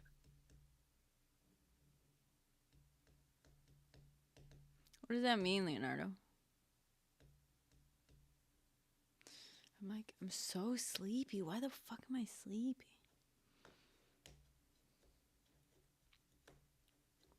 All right, so you guys think if I were to film a TikTok like this, talking about doing history in under 10, would you guys stop scrolling? I feel like TikTok only likes to stop scrolling when it's iPhone. But I mean, I'm you're 37, so old, I'm huh? I guess I'm old. Yeah. Yeah, I have a man. He's a Kamala voter. For sure. For fucking sure. And he's a sweetie pie. He hid a birthday present for me to find today. It's my birthday. I'm old as fuck. Once you're older than 20, you're unk. I'm Got it. also an uncle, so that makes sense. Unk. Oh, okay. I'm definitely unk. Unk. I don't think I was an unk when I was 20 though. I was probably an unk when I was 20. 21 maybe? I was 21 or 22. 22. Unk is brat. I don't even know what that means. Bro, I'm a good uncle. Let me tell you. Let me tell you what I got my nephew for his birthday recently. What? He went for his birthday. He went to see the movie Good Robot Mm-hmm. or The Wild Robot, Mm-hmm. and I'm friends with the composer Chris Bowers for that movie. So I have Chris Bowers signing a vinyl of the soundtrack and mailing it to my nephew. Oh, that's cool. That's nice. How old Happy is he? birthday, Sebastian. Chris Bowers. He's 10, Oh, nice. 11. He just turned 11. Oh, that's very cool. Cool baby. And for my niece in May, I sent her a guitar pedal A guitar because too. she's learning how to play guitar and Cool. she has a favorite band. And I listened to listened to that band, and I said, okay, if I send her a blues driver, she can sound like that, her favorite band. Oh, that's cool. That's good. I like that. That's very thoughtful. I'm a good ass uncle, man. So I don't You're take a unk good as an gifter. insult at all. Yeah, you're a good gifter. I actually I'm a little belated on this. I got to get my best friend's kid, who's like my nephew, a 1 year old birthday present. I was going to get him the book by like Mother Moon. I think I might get the one actually. I think there's the purple. Wait, oh shit. Am I frozen again? No, not for me. Okay.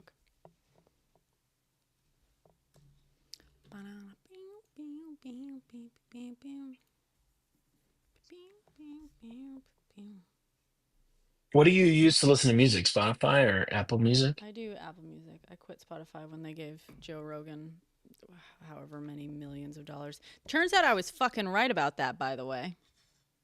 Turns out I was Well, right to also fucking as an boycott added bonus, Spotify. Apple has the best. They've done, tests, stream quality tests, Mm-hmm. and Apple streams the highest quality audio Nice. at Well, no would you extra look at that? charge. Would you look at that? You can get lossless. You can stream lossless audio, lossless MP3s for not an upcharge via Apple Music. Nice. Okay, good. See, I knew I There you go. was right about that. It didn't help to fund fascism, and I get higher quality listens. And per stream, they pay the most to Cool. artists. Fuck Spotify, dude. Fuck Yeah, Spotify. fuck Spotify. Fuck Spotify. Hell yeah.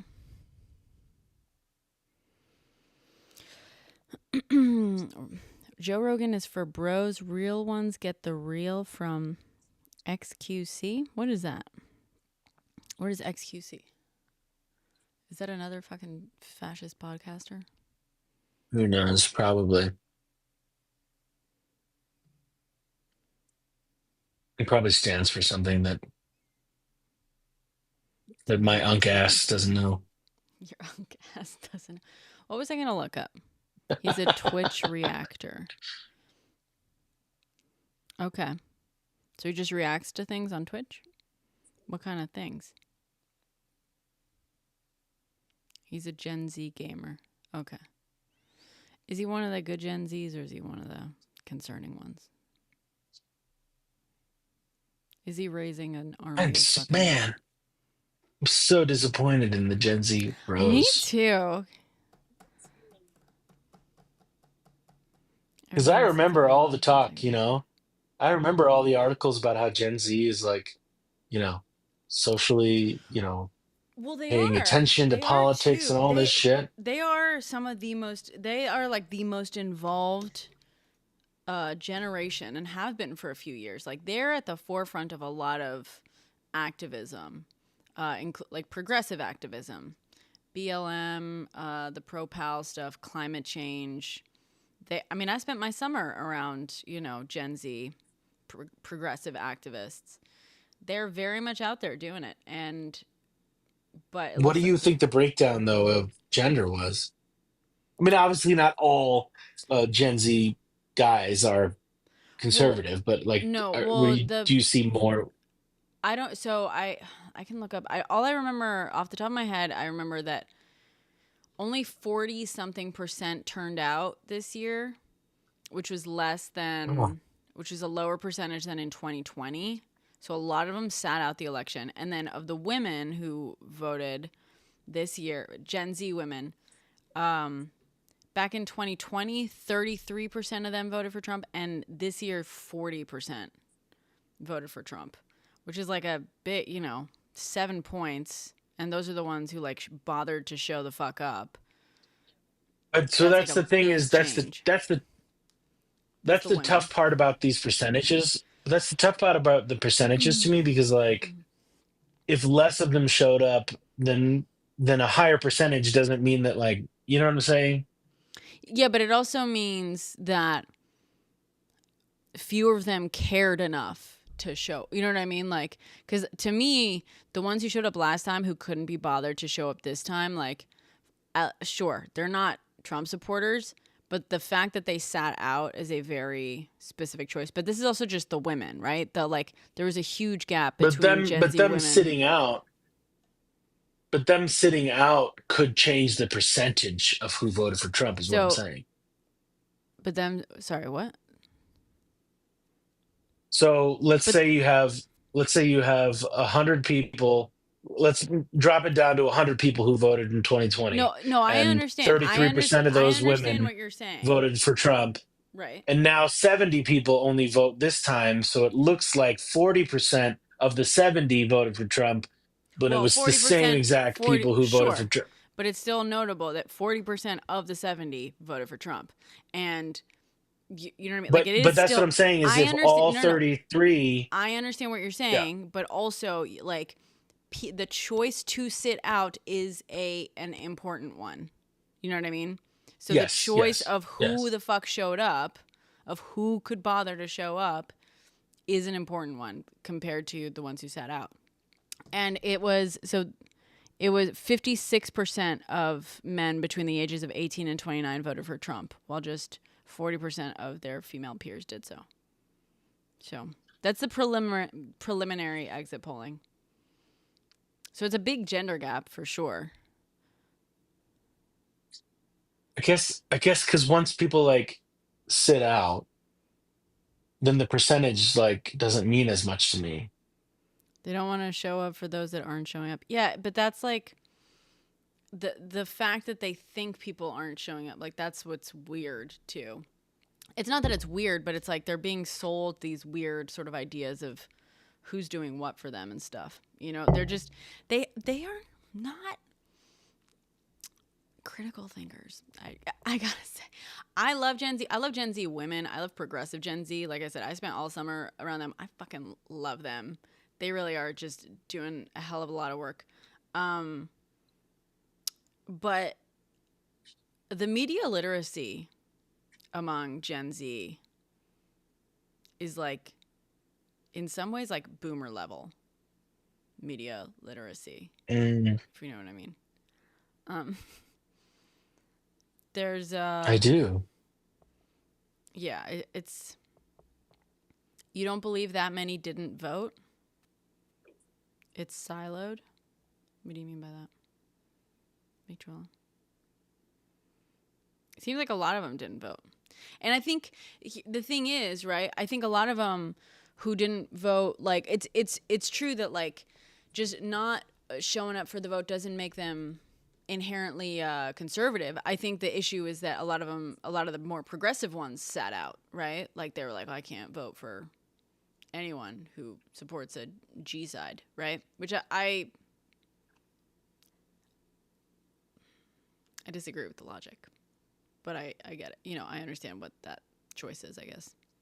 Um, I guess, but now, the media for that me, consumes it's them vote. just, but Yeah. now what?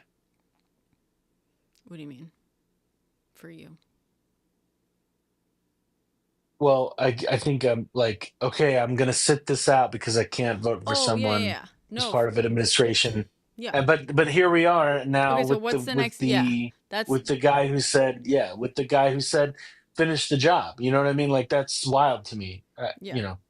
Well, that's the thing. I mean, I'm certainly tired That's my of favorite voting question for the now. lesser of two evils, Yeah. but that's exactly what we're supposed to do always, constantly Yeah. vote for the lesser of two evils. Oh, I feel it. Yeah. I agree. But yeah, I agree. Like the best question to ask now, and it's the one I want to, and I commented on like one video where one guy was like, "Oh, you can't believe," one guy that I follow, mind you, was talking about like, he was like, shame. I unfollowed Madeline Pendleton, by the way. The He was like, oh God, I forget how he worded it. He worded it like just wishy-washy enough that's like you could take it two ways. And but he was basically being like, oh, you wanted us to like compromise this, like, oh, it's so selfish, you're asking like, well, what about my rights, what about my rights, da, da, da. And it's like, you fucking kidding me, dude? Like, okay, yeah. So I commented like, okay, so I get it, like you didn't want to support like G side, so you sat out. Now the other guy who supports G side is still in, won. So the G side is still happening, but a bunch more people are losing rights. So like, what now? Obviously, I didn't get an answer, but like, I think There, one of the questions the to ask whole now is like, okay, so what now? Okay, so the G side is still happening. Now what? Now what's the next step in the plan? You clearly have a plan, right? So what's next? that whole movement is aware of who will listen to them and who won't, because they Yeah. never, they didn't go do a demonstration in front of the RNC. They did a Right. demonstration in front of the DNC. They weren't going and disrupting Trump rallies. They were going disrupting Kamala Harris rallies. So they're very aware of who they are most likely to have an influence on.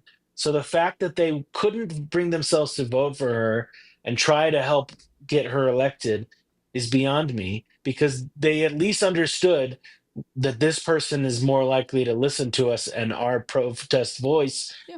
has an effect on this person and not that person. So they sat it out so that Mm-hmm. that person, Trump, could win. Like, I don't, they're obviously aware that one side is more susceptible to listen to their activism than the other. And Yeah. so that's what makes no sense to me. Well, and that's the one thing where some people are like, I don't get why some are so progressive and some are so conservative. And my feeling is, so I think, and this is kind of what I wanted to maybe make like a bigger post on, right? I think the issue is most generations, yeah, we see them like lean politically, right? And Gen Z seems to be the first generation where we really see like a deviation, but their lean is in uh I don't want to say like extremity or extremeness, because I don't think I I see. think a lot of I see. I don't think a lot of like like they lean towards polarization, I guess, right? Because a lot of progressive stuff is Yeah. not actually extremism. On the right, what we're seeing right now is Yeah. pretty extremist, but we're seeing this generation that is more polarized, is more active, right? Is getting more involved, is going out of their way. They're activists, da, da, da, but they're like going in opposite directions. So for them, the tendency is more in the behavior than it is the actual belief. Whereas like other generations, like you could see more of like a tendency, like the generation would sort of like move towards a bit of belief. Obviously, no generation, no group of people ever is a monolith, but and I think we were kind of talking about this the other night. I think part of it is like they were coming up on the last few years of their education. COVID hit. They all ended up indoors with nothing but the internet. And they lost out. A lot of them lost out on, a significant portion of like the last few years of that education that's going to turn them into adults, that's going to help them kind of develop a lot of that like emotional maturity and emotional intelligence that goes along with certain like critical thinking stuff. And like how to interact with the world. You know what I mean? Like those lessons I think really do start to kind of calcify as you're slowly entering the world, right? Like you're starting to kind of figure out those boundaries and the differences between being a kid and being an adult and whatever. So a lot of those kids like kind of missed out on that typical kind of gradual thing. They were stuck inside. All they had was the internet. They had the same experience that like millennials, well, similar. Because here's the thing. The crazy thing is like millennials graduated into an even worse economic situation, like way worse, right? Yeah. We're looking at a future that's bleak and that we're like, well, wages are stagnating, all that stuff. But the economy is going. You know what I mean? Like houses are incredibly expensive. Yeah. Absolutely. Education, incredibly expensive. Medical care, incredibly expensive. But it was for us too. But also we had just experienced the housing crash and there was no work and, whatever. And our parents were like going homeless at the time. And so like we were entering into an even worse economic situation, but they're entering into a situation that looks really bleak for them because they're also they are also a generation that is very concerned with climate change, understandably. And when you, like, we were constantly told, you're nothing special, you suck, you're lazy, da da da. And we sort of like internalized that a lot. We were just like, okay, yeah, we're unspecial, like, whatever, nothing matters. We got a little nihilistic in that sense, and we got silly, and that's why we're cringe. We're also, the first kind of generation on the internet in that sense. And they were told, as you kind of pointed out earlier, like, no, you're the future, you're the future. Like, oh, we fucked everyone. Like, with us, we were told that we were going to get everything. By the time Gen Z came around, we were finally acknowledging, like, oh, yeah, they're going to graduate into, fuckery. And we're like, okay, but you're the future, you're the future. They were given these ideas of self-importance, not given the skills to be adults, emotionally mature adults, because they were stuck inside. They turned towards these figures that were promising. They were promising importance, success, a sense of identity, a sense of value in a world that was ignoring them because the world was ignoring everyone, right? Like I feel like everyone during COVID felt a little bit invisible. I felt very invisible. And I think they latched on to this because they saw it, they took it very personally and like didn't have the skills to cope, maybe. I don't know. I think it's like a mix of that. Mm. I'm just, whatever. But what was I going to do? I was going to do something else. I was going to look something else up. I forget.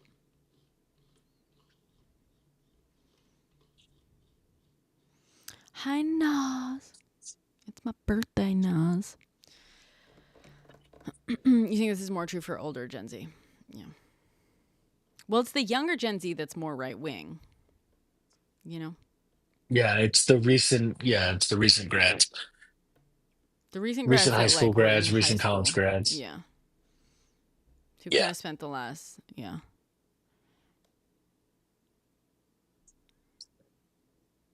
The Gooning instead fucking of Nick watching. Fuentes listeners. Yeah. They're more right because of YouTube. Yeah. Have you listened to that podcast? I think it's by the New York Times. It's called Down the Rabbit Hole. It sounds familiar. It came out in 2020. It sounds very familiar. It was really poignant for me because I I lost a friend to one of these channels, like these like funnels into right wing QAnon. Uh, for my friend, it was like this like health guy who like had a doctorate in like Chinese medicine or something, but it was like calling himself Doctor whatever, Mm-hmm. Anthony Beck or whatever, and it was like spreading misinformation. So you start to follow this person, you start to believe them, you start to think about being healthier, you follow their food blog, then maybe you pay for something, you start to pay a subscription to them to get bonus content, right? You start to invest money into this person, you start to feel like you know them as a person. Maybe you pay for like one-on-one, consulting about your health, and Yeah. you start to trust this person. And then all of a sudden, sprinkled in their content is like stuff about politics, blah blah blah, and then you're subscribing to their content, and the subscriber only stuff is like more about politics, and it kind of like sucks you down into this like right wing rabbit hole. Yeah. That's what a lot of like the Andrew Tate, like a lot of people who like get into Andrew Tate, it's first because it's like self help bettering. You know what I mean? Like you were Yeah. talking about this earlier, I think, and then it sucks you down into this other darker side of it. And so it was wild to listen to that podcast series. It's kind of a one and done thing. It's not like Yeah. a reoccurring. It's just like, I don't know, six episodes or I something. feel like I listened to it um because that's a very familiar title. But also, it's but it was like it happened to my friend while I was listening to it, mm, and like, or like just after it happened to my friend and me, and like the blowout of that, then I listened to it. I think, that's the timeline of it. But yeah, it was crazy because straight up lost him to like QAnon. Like he accused me of, because I live in Hollywood, being part of like I think you told me. P3DO Yeah. culture. Yeah. Yeah. It was Yeah. disastrous. And I know this guy since I was like 17. It's just, yeah, Crazy. it's wild.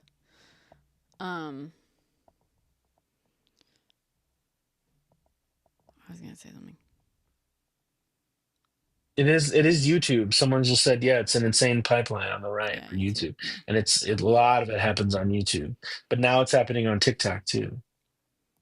Less so though. Like you These see, algorithms. but you see all these. This is the thing. It's like, yes, it happens on TikTok, but like I reject this idea that it primarily. I don't know. People keep using TikTok as the example, the like right wing thing, and I'm like, fucking sorry. Right. Like, Right. yes, I Right. know we're siloed, and like I'm not seeing the same content as they are. But when you look up the influencers across the board and stuff, like the like kind of at least overt kind of right wingers that have millions of people on YouTube and stuff, they have like maybe a couple 100,000. Some of them even have like around 100,000, sometimes even have less on TikTok. And I would say TikTok is a way easier platform to build, an audience or a platform.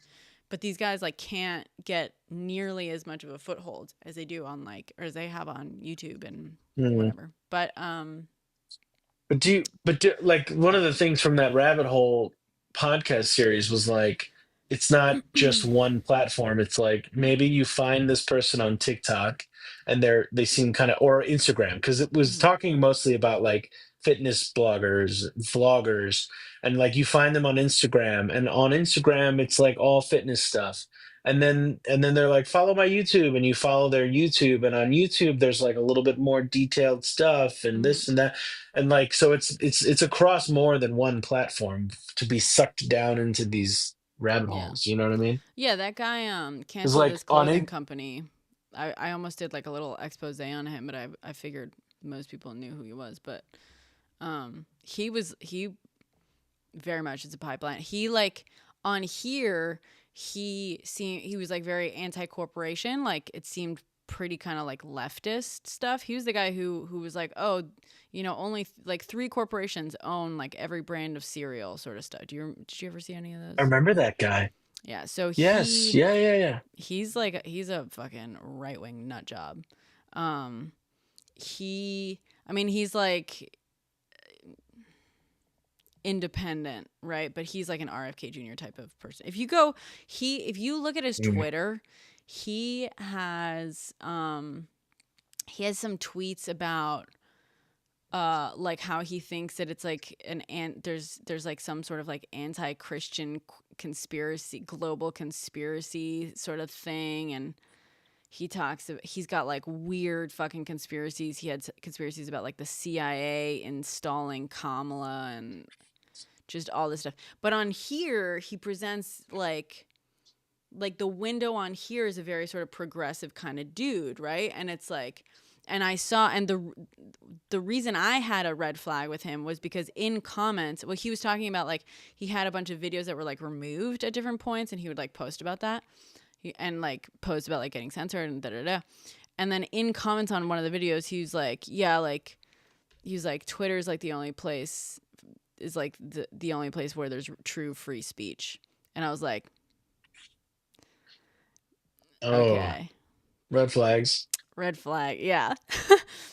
And people were like, I don't know if I pushed back or someone else was like Twitter. He's like, no, seriously, it truly is. Like, it really is like the only place that actually has free speech. And I was like, all right, no. Like, that was it. That's all I needed, and I knew. And then like eventually I like looked into him a while later, like out of curiosity. But I was like, yeah, this guy's fucking, he's like alt right sort of thing. But he's hidden as like a crunchy like granola one, right? Like he comes off crunchy granola. Mm-hmm. He comes off, it's all like that healthy sort of thing, and just like, oh, he's just like suspicious of the food we eat and da da da da da. Also, it's all an Okay, anti-Christian conspiracy. And the CIA installed Kamala. So, I've got a deep dive for you. I've got a deep dive for you. I'm sending it in the chat. His name is Dr. Anthony G. Beck. His grift is called Balance Protocol. oh dear. It is like a pyramid scheme my friend got sucked into. Typical He gives gamer. like health advice on like, foods to eat, and then it's like double hydrogen water, that type of stuff, Oh right? no, double hydrogen water. But Yeah. then you can pay him to consult you, and then you can become one of his balance protocol, like Oh, it's an um MLM for boys. his it's an MLM for boys. Yeah. And so and my friend got sucked into it, and he paid him $30,000 for lessons. And then when you pay someone $30,000 for like lessons on how to like, You you got a know, sunk cost be fallacy somebody's there, like like on fitness some guide, level. Yeah, is working. Yeah, then all of a sudden, like, you're all in, dude. You've gotta yeah. believe the shit that he's It's saying gotta about work. about VACCINAS. Yeah. Sorry, You've one got to second. believe what he's saying about the C-19, what he's saying about Moderna, what he's saying about Pfizer. You know what I mean? Like, yeah, it starts to be crazy.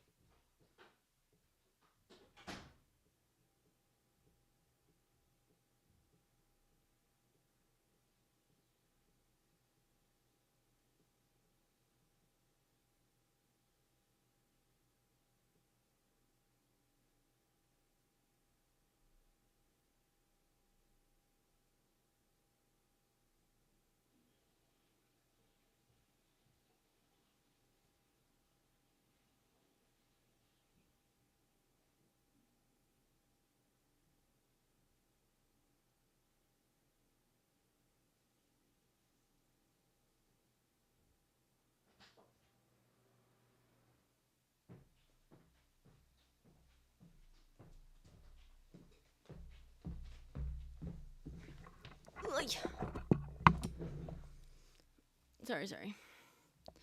Um. Thank you, Nas. Yeah. There's like you know precisely how many. Wait, what? Dr. Beck, this guy I told you about, he Hmm? started his own social media app. What is it?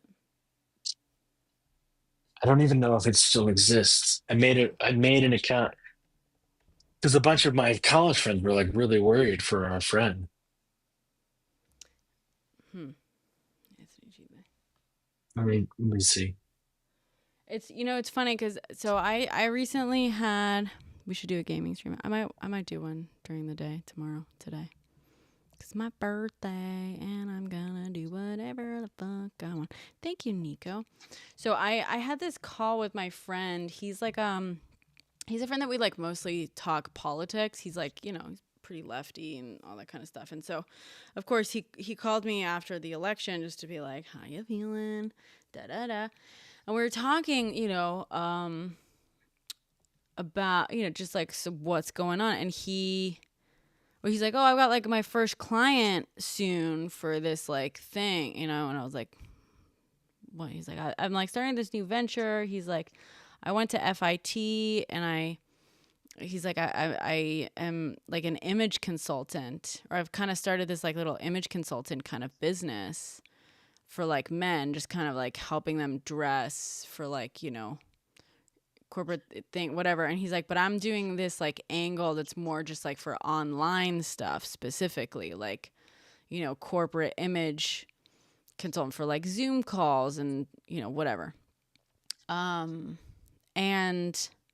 he's like, and I also, have you heard of like color theory? And I was like, that sounds familiar. Like, what are you talking about? He was talking about like the skin tone thing. I don't know if that's come across your FYP. And I was like, oh yeah, like I recently discovered I'm like probably like an autumn, and I've really been embracing those colors, and it's been great, whatever. And we were having this chat, and he was like, yeah, I have this like idea of like, he basically started talking about this business idea where he really wants to maybe start this thing and start selling these classes for men, like these image consultant classes. He's like, and I could do, like $500, da da da da. I don't know. It seems like very unreasonable, but he was like, but specifically about like for men, he's like, I think there's like a lot of men who are feeling like, he was sort of describing the male loneliness epidemic, but like through this like issues of like image and like not knowing how to dress. He's like, and I like this idea of like telling men like you can feel better about yourself if you like just know how to dress a bit better, and it can help you like in work, in your relationships, in like your friendships and stuff, because like dressing well, blah blah blah. And I was like listening to this, and like on the surface, it all totally, that it makes sense, right? Image consultant, it's been a thing. Crash out. Thank you for the Lemon Cooks. Thank you. It's my birthday. Crash out, Kermie. Thank you. Thank you, Kirby. Thank you. I'm an old girl now. And I'm talking about my friend who like accidentally pitched like his own kind of like men go their own way sort of seed. MLM seed, I think. Thank you, Kermie. Well, so on the surface, it sounds like legit, right? Like an image consulting thing. But the way he was talking about it, he was like, yeah, like I think a lot of men, I would really like to sell these courses helping men so that they can like they can do better at work, do better, get whatever, like date women. I think a lot of guys have trouble like with like getting the girl, and, but if you dress better. And I was like, okay, let me just like slow you down. There is this dangerous thing that's happening right now with men who are being sold these self-help things. And I was like, that there's like that on YouTube, like, or a big part of the like alt-right pipeline comes with like starts with self-improvement stuff. Right. And he was like, Mm-hmm. yeah, like, yeah. But I think he was like, yeah, of course. And I don't know how familiar he is with it, but like, and I was like, I just like be careful when you're like pitching this thing to men. Don't make it about like, oh, dress better so you can get the girl, because he said something like that. Because as soon as you like start pitching it like that, you're gonna have a bunch of men who like once they start dressing better, their immediate like their thought begins to be, okay, I'm dressing better now, so now I get the girl. I deserve the girl. Why am I not getting the girl? Mm-hmm.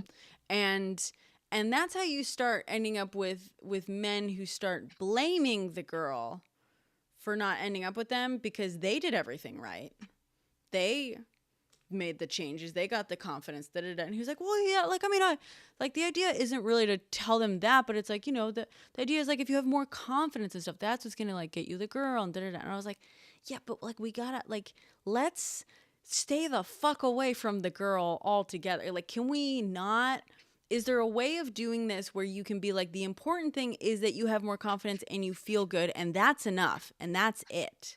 Can we like start having the Don't just, conversation yeah, like that? yeah. Stop making it about these external things that you're then going to deserve, or not deserve, but like you're gonna get them if only you change this or reach this or da da da. Because then as soon as you start putting that in front of that carrot, once they meet those requirements, they're going to be like, I'm entitled to this shit. Where is it? And that's how you get a bunch of angry men with a hell of a lot of fucking energy and blame and insecurity because they feel like they're failing, because they're like, well, I did everything fucking right. Why do I not still have these things I want? I was promised. And they're going to start pointing fucking fingers outward. And the fact of the matter is, Hmm. not every single person in the world can get promoted. There's not enough management positions. We need a lot of people who are just not going to get promoted, like ever. So, like, sorry. That's kind of the truth of, the economy. There's a lot of women who don't want to end up with a guy, you know? No offense. But, plenty of reasons. So there's a lot of guys who are going to end up alone. And this whole like male loneliness epidemic, it should be fine. Like that shouldn't be a problem. You got to teach men to stop assuming or like expecting that reward, especially when that reward is someone else entirely. Because now you got a bunch of Yes, fucking exactly. grapey people wandering around. Yeah. Anyway, so I was trying to like kind of talk to him about this because he's not like that at all. But he was also like, oh well, he's like, I don't want to say he's not like that at all. He's not like that, I should say. Because he also was like, yeah, well, like one thing that I was like struggling with at one point, because we like talk, about a lot of stuff. And he's like, for a while, he's like, I used to say that my dream girl was like, or when I started going to Burning Man and stuff, like I decided, oh, I want like a burner girl who's got her life together, and I used to like tell my friends that. And then my friends would say like, oh, the problem is like, what, or if you find her, let me know, or like what burner girl has her life together. And he was like, kind of just, this was like sort of an aside. And I was like, let me stop you there, because you see, I know this is a joke and I know this is like a throwaway line, but I just want to point out that you had this idea, this dream woman that you decided was a burner girl who had her life together. And then the immediate joke there was no burner women have their lives together, which is kind of a shitty fucking thing to say. Like the fact that you never got your burner girl who has her life together, the immediate sort of like conclusion is, oh, well, it's because like no women who go to Burning Man have their life together.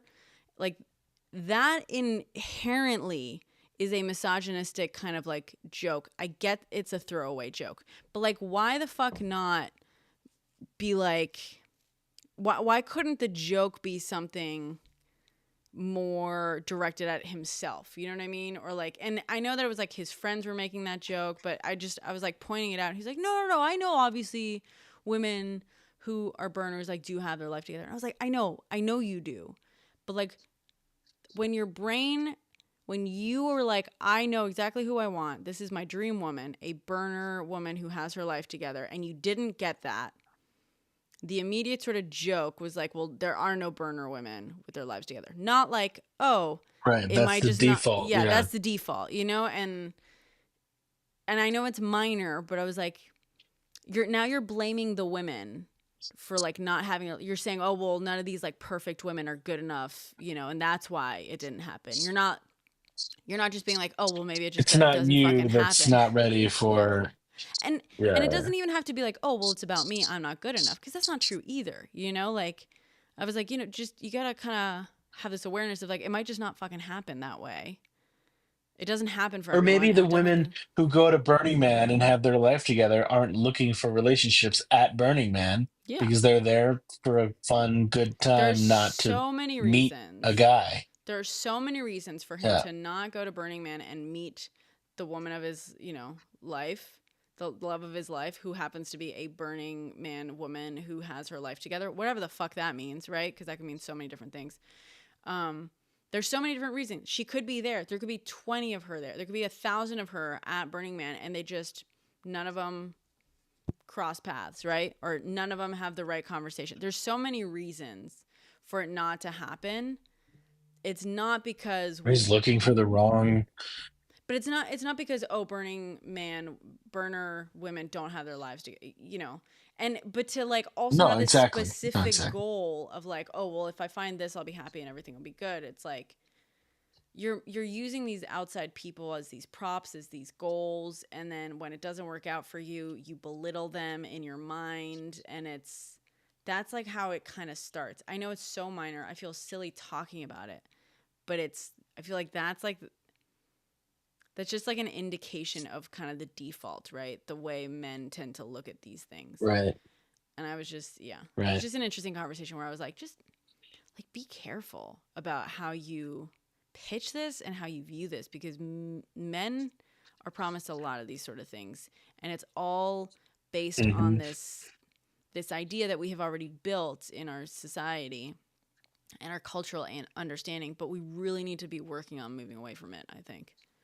But I did all that's the how I right feel about things. it. I dressed all the right ways. I said all the right things, and Yep. I'm still not getting the results. It must be everyone else's fault.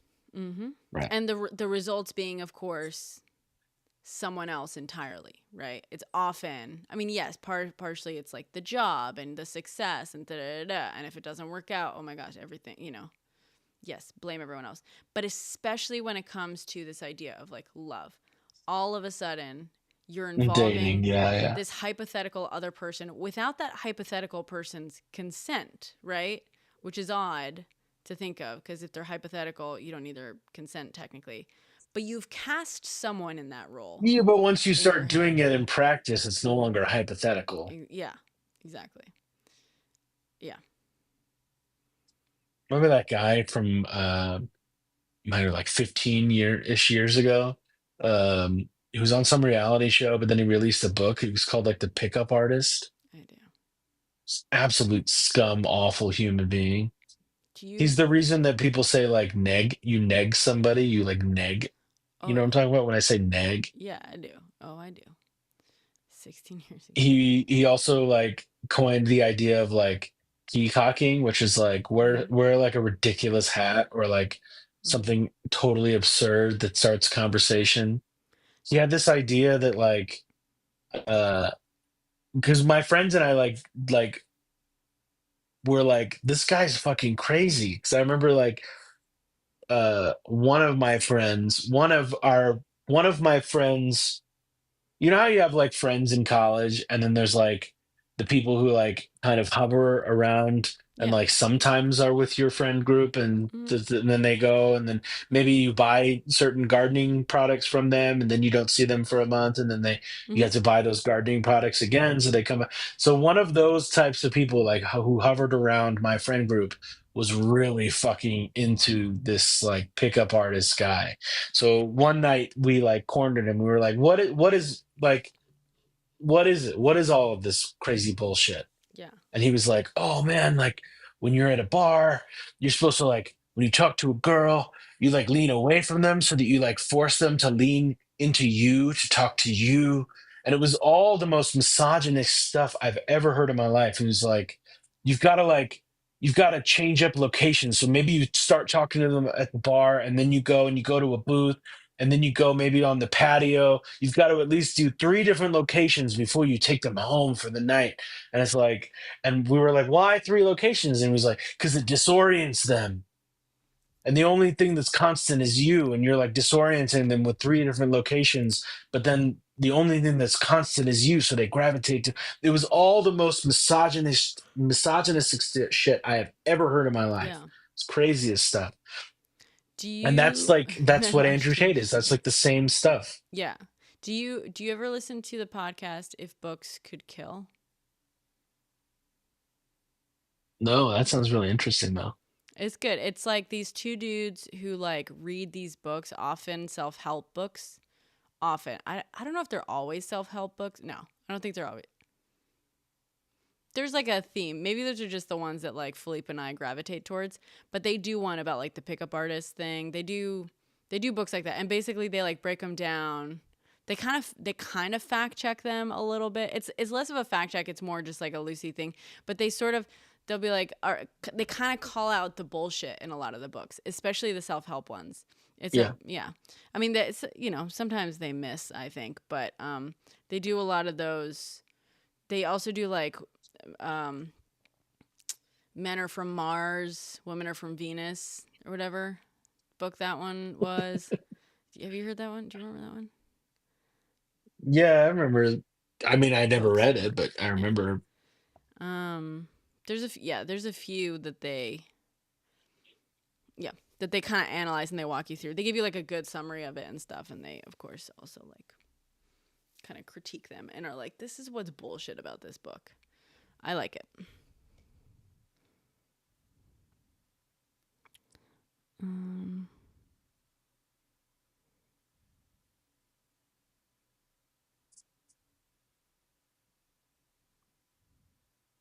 The craziest thing about that pickup artist guy was like, he's like an awful, he's like not an attractive person. So yeah. when like a non-attractive person is telling you, oh, but look at how many women I get, and I'm unattractive. So if you use my method, you know what I mean? Well, It and was really I fucking think bizarre. also I think they call that out too, where they're like, it's a weird gamification of dating, but it only leads to like hookups for the most part. Yeah, because I think a lot of it was like, I think a lot of his approach is just, it's like, yeah, you end up hooking up with women, but there's like a sort of like presentation of self. It's like so disingenuous. Like no one's gonna find like a lasting relationship like that, you know. And like maybe that's the goal. Maybe it's just Right, right. hooking up with a bunch of women, and that's like what your goal is. Which like who am I to judge really like on the surface of that? But also like yeah, I don't know. There's something. Yeah. Sorry, Cherry says that's so manipulative. Yeah, that's pretty fucking manipulative. I agree, Cherry.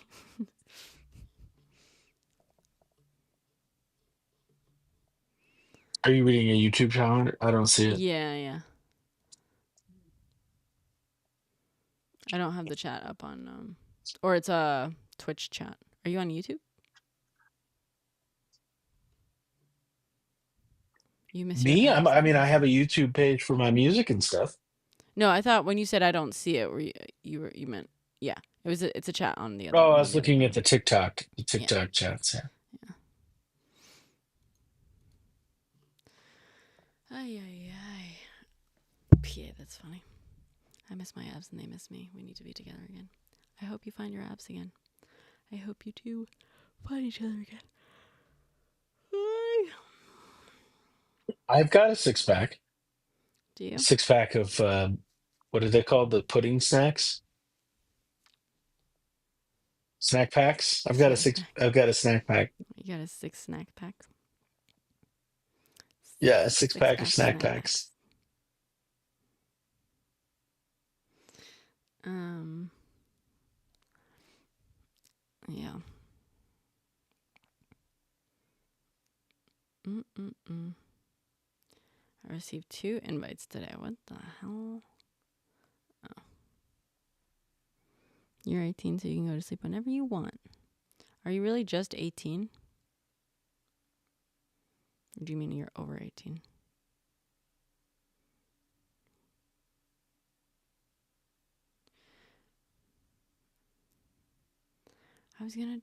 I'm gonna film my Brenna sleep needs Brenna. Yeah.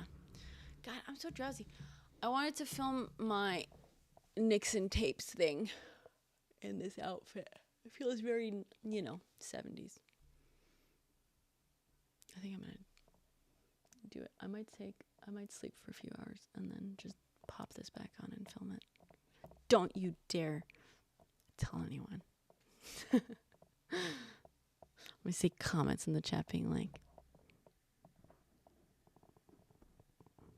you're wearing the same thing.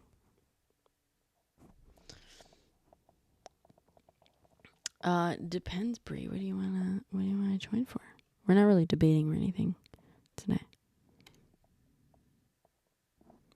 Whoa, ASMR. ASMR. Hi, Cottage. It's my birthday, Cottage.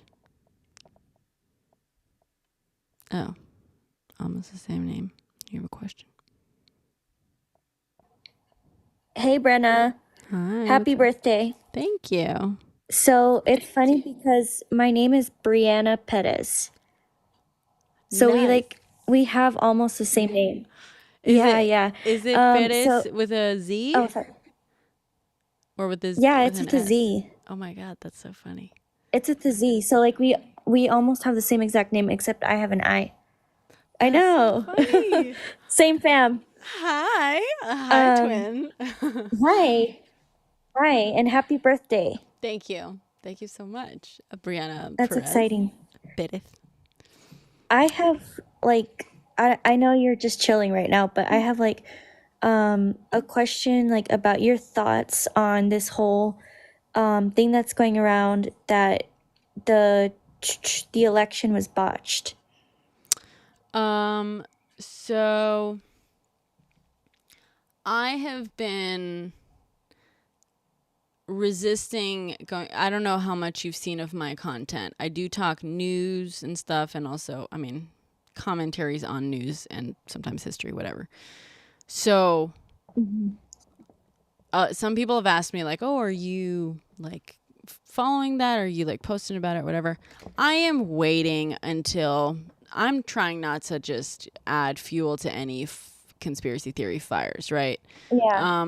I've seen some people say that their vote has not yet been counted and stuff, and so and I do check to make sure. And just about on most of them, when someone says like, "Oh, mine hasn't been counted," someone is in the comments saying like, "Call this person or call your like election of county election board, or call the ACLU and or call the FBI. Let the FBI know." Da da da. Like, Yeah. and I'm just checking that, making sure that people know not to just like talk about it on social media. If in fact your ballot is, if you're tracking your ballot and it's not being counted, absolutely alert the authorities or call them and ask them what's going on. In many cases, like, they are not done counting in a lot of states, right? So a lot of ballots right now are still really? going to yes, the count is still going on in a lot of states. So, and there, in some cases, I don't know, it depends on state to state, like how quickly the tracking is going to update. If it's mail in, if you vote in person, I think you just see like if it has a record of you having voted, you can't really track your ballot or anything like that, so you don't know if it's counted, whatever. But like mail in, it entirely depends on the state, but you can track mail in votes. If someone is seeing that their vote is not being tracked or it's like been rejected and stuff, they should cure it. So they should call in and say, what do I need to do? Like, what's wrong with my ballot? How do I cure it? In some cases, it's like the signature was off or the date was off or some verification was off. I do think everyone should be vigilant and keeping an eye on whatever they can track. And if something seems off, call all the relevant people. You can post about it on social media, but just posting about it on social media does nothing. And if people are doing that, then I'm going to have to trust on some level that the election officials and authorities are going to do their due diligence. I know the ACLU is pretty on top of stuff. Kamala Harris mentioned a while back that they have a team of lawyers prepared for any scenario, Any situation or any outcome. Yeah. So it's also just worth reporting because I'm sure they're keeping close eye on stuff. I'm not going to come out here and say, that's all I'm going to say, I think. You know what I mean? Like, I don't want to sit here and be like, ballots aren't being counted or da-da-da, because who really knows? Like, we'll encounter like a few hundred people maybe on social media commenting that, which to us can seem like a giant issue of hundreds of thousands of whatever. Yeah, but it's not actually, half of those people probably. Yeah, so you're kind of just on standby to see what happens. Yeah, on standby, but also, yeah, I would argue, Cottage says, I would argue posting on social media alone only makes things worse too. Yes, I agree. On standby, but definitely like making sure people know, or at least are being told, like, hey, call your, board of elections, your county, whatever, and call maybe let the ACLU know, and maybe let like whatever, like authorities know and stuff, like Let actual official Yeah. people know, because if you don't tell them, they're not going to know. Instead of just plastering it everywhere. Yeah, that's what I'm saying. The other thing I've seen is like I saw people being like, "Oh, Starlink was used in a bunch of the swing state machines and stuff." That's everywhere. I googled that. I have not seen any. All I've seen of that claim, that's a TikTok claim from what I can see. So I'll look it up again to see if maybe I just couldn't find it. But like, I mean, people are like, I've seen a lot of people saying that Elon Musk was involved either through Starlink or some other way. And I'm like, well, it's not impossible. Like, I think that's pretty far-fetched. I don't know. yeah, I have not. I mean, you know, he was obviously involved in, you know, the campaign efforts for the right. I don't know. Let's see. I did actually get a link with regards to Starlink thing, but I think it's just talking about the conspiracy theory. California. And what makes it fishy for me too is, like, people are sharing that clip of him saying obviously that he has a secret, and then a secret to help them win the election or something like that. That was kind of weird to me. Sorry. Say that again. I've seen a video going around that where Elon Musk is saying that they have a secret. Yes. That's going to help them win the election. I don't know if you've seen that. It was it was Donald Trump, I believe, who said he has a secret with Mike Johnson. Oh, he said that. Yeah. Okay. I have seen that. Yeah, it's concerning. It is also the fact that he said we don't even need your votes. We have so many votes. We don't need you to vote. Yeah, exactly. Also concerning. Everything Trump has done in at least 8 years. Do you think it's being investigated, or do you think officials are more concerned about preparing for a second Donald Trump term? I have to trust. I think we have to just report everything. You know what I mean? I think we have to report things. I really, really caution against being like, the authorities are doing nothing. They're not investigating. And I know I'm also someone who's generally like mistrustful of our government, and especially authorities. Like often don't do things when we say, don't investigate when we ask them to investigate. I do have to trust on some level that Kamala Harris has a team of lawyers for a fucking reason. Like, they're prepared. I think there are a lot of people with power up there, who, yes, are keeping an eye out on stuff. Whether they choose to, like, part of me is like, oh, what if they're trying to, like, not stir the pot, I think that's dangerous thinking. Yeah, and keep things quiet because it's more peaceful that way. I gotta just let it play out on that level, I think. You know what I mean? And just try to trust. I don't think it's constructive for any of us to start being like, oh, they're burying it. Report to the authorities if you see something, if you know something, report it, and just hope and trust that if there is an actual issue, that they are in fact invested enough in investigating it. But I think outside of that, like, it's not up to us to be like, this whole thing happened and none of the officials claims. Yeah. So right. And then I had actually one more question. So I mean, obviously Project 2025 outlines a whole bunch of crazy policies, but when it comes to immigration, like, there's a portion on there about denaturalization. Do you know exactly the terms of that? I've seen some people say if the parents were here for more than 14 years, that their children would be safe, but I don't know if that's true or if it doesn't matter the timeline. So it's funny, someone reached out to me today and asked me to make a video about the denaturalization thing. That wasn't you, was it? No, that wasn't me. And what I told them, I I'll pull up the like Project 2025 thing, what they say about it. But if you saw it and it doesn't have any details on it, they were like, can you explain that process? And right now it's hard to say what that process would look like under Trump, because currently denaturalization can only occur in very specific circumstances, namely And right. namely that In the like extreme circumstances. including the idea that the person, like the naturalized citizen, is a criminal. So then technically they can revoke their citizenship. But there are of course, naturalized citizens who commit crime who do not get denaturalized and stuff. There's like a couple of circumstances in which they are allowed to basically go through that process. The idea is, of course, the suggestion is that Trump would somehow expand the denaturalization process.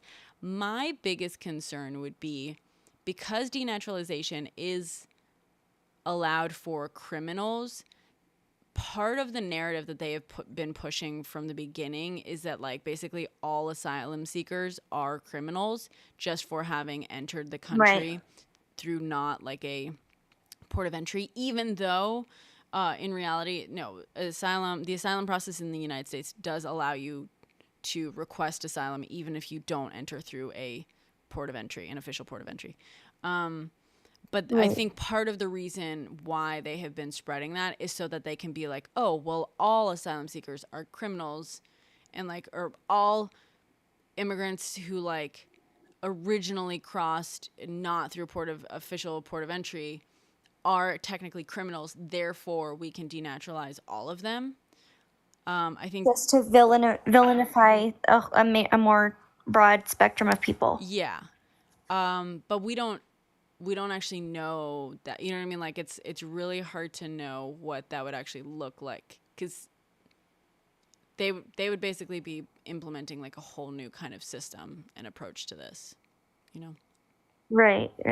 I was just curious. I was trying to go through Project 2025. I was trying to, read it and go through it, because obviously the more the better you can prepare yourself. And that was something that was a big concern to me. And I wasn't able to get a really clear understanding on that. Yeah, I think unfortunately it is unclear right now, because it's on some level hypothetical, right? Like they have not set up this new approach to it. Right now, the rules are very relatively strict, and it just like rarely used, right? It's like for criminals, it's like for suspected spies and enemies, like Cottage says the law around naturalization is similar UK, US, and you said you referenced is it Shamima Begum, which is the she's one of the teenagers who joined, I don't know if I can say it on here, ISIS. Okay. So she was a UK citizen who joined ISIS and like left the country to go to Syria, I think it was. Basically, people were like, she was a teenager, So and then she tried to come back because it was awful, of course. And the UK basically stripped her of her citizenship, because they're like, you're basically a terrorist, Right. Shamima. Yeah. Shamima. Yeah.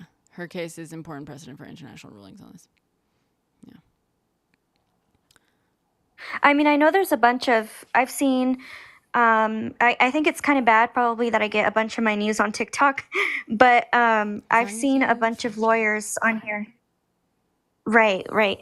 I've seen a bunch of lawyers on here, they're saying that there's no way that they're going to let anything like that get passed, and, blah, blah, blah. But you never know. Yeah, I don't buy that shit. Oh, there's no way they're going to let that. I don't you know what? No. Every time something like that comes up, I get really upset, and I'm like, listen, they told us he wouldn't win in the first place. He won. Right. They told us they wouldn't overturn And Roe v. Wade. They did. Yeah. They told us he wouldn't win again. And they did. He did. They told us he wouldn't. They told us the TikTok ban wouldn't pass. It did. You know, like it's everything. I know the TikTok ban is like separate. It's like compared to everything, it's like minor, but like Right. just every little thing. People are like, that'll never happen. That'll never. It fucking drives me crazy every time someone says that'll never happen. It's like I wanna. It's kind of like if break they something. say it, you have to believe it and prepare for it. Yeah, yeah, and that's the thing. It's people keep like refusing. I get it. It's like it's unprecedented. Your reality is what it is, and you can't fundamentally imagine a situation in which your reality will shift on a truly like fundamental level. I know it's really hard for our brains to like accept that that could be possible. I get that. I think that's partially why I have been like my reaction to this election has been a little bit more just like, all right, here we fucking go. You know, Like I'm just you know, yeah, prepare for the worst. yeah, prepare for the worst. But I feel like on some level, my brain is just like, well, like we couldn't possibly Like that's not get possible. to the worst fucking get to the worst fucking version of this, right? Yeah, Like, and yeah. So that's the crazy thing, because people will try to argue, you know, oh, he's not going to do that. He has checks and balances in place.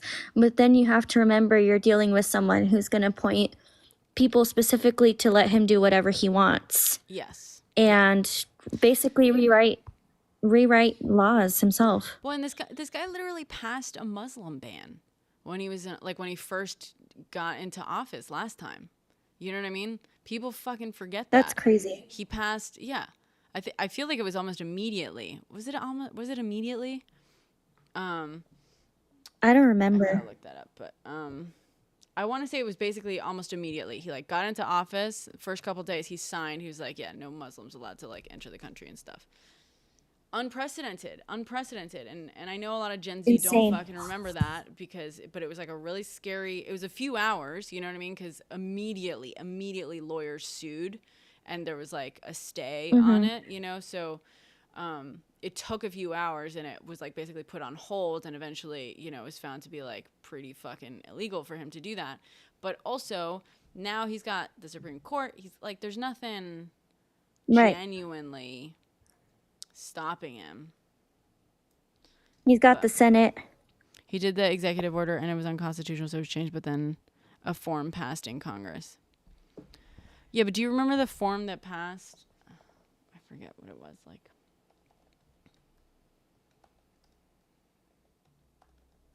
I have family that voted for him, and their reasoning is, oh, he doesn't mean what he says. Like, he just says stuff, you know, to brag and to be loud and to boast, and you know, he's joking. That's a joke. But like, then when it comes to other things, you try to tell them, no, that's not real. He's not going to do that. And they like pick and choose what they want to believe. Yeah. That was like the, we said this the other day. Oh, specifically when, yeah, because we were like, I was like, he said this, he said that, he said this, he said that. And I was like, no, that's not going to happen. Nothing going to happen. Da, da, da. And the other thing, we were also saying, we were talking about like the Supreme Court. And like Clarence Thomas saying when they overturned Roe v. Wade, he was like, oh, we should also look at like these things. And, you know, because now that we're overturning this, it actually affects these. Basically suggesting that the Supreme Court should look into cases like that basically, you know, protect like gay marriage, access to contraception, interracial marriage, like all this stuff. He was like, we should look at those to maybe overturn those. And people always come in here and they're like, no, they'll never, nothing's going to happen. Nothing's going to happen to that. Nothing's right. It's like, okay. And then, but then when they say, God, I wish I could remember what it was. I think it's something like, maybe it's just like abortion is just going to stay with the states. I don't think this is the example that we found last time. Right. That's what they try to say. They keep saying like, well, it's just going to be with the states. It's just going to be the states. They're not going to ban it federally. And I'm like, oh, so now they're going to do what they say. You know, like... Yeah, exactly. Oh, okay. So every other time that they say they're not going to do it, every time when the Supreme Court justices swore under fucking oath they weren't going to overturn Roe v. Wade, you know, you were like, it was true, it's true, like you believed their word. They went in and they lied. okay. They fucking. It's that cult mentality Yes. Yeah. that they'll just believe whatever he says. Yeah. Yeah. Well, whatever they want him to say, because a lot of what he says, they don't want to believe it. They're like, no, that's not what Right. as you said, they will say, like, that's not what he means, or he's not going to do that.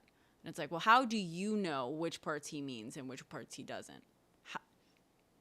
Explain. I would love to know Right. which ones I should believe and which ones I shouldn't. But Right. And then also, I have read, like, I've spent my whole life reading just history, basic history, and I've tried to point out how, the state of our country right now is similar to that of Germany, when Funny Little Guy popped up. And, they think it's such a stretch, and they can't believe that that would be anything similar, and I'm Yeah. like, there's so many parallels. yeah, we were talking earlier about Gen Z men are apparently, they're very conservative. They've been like they've become quite conservative in large part because of people like Joe Rogan and stuff. And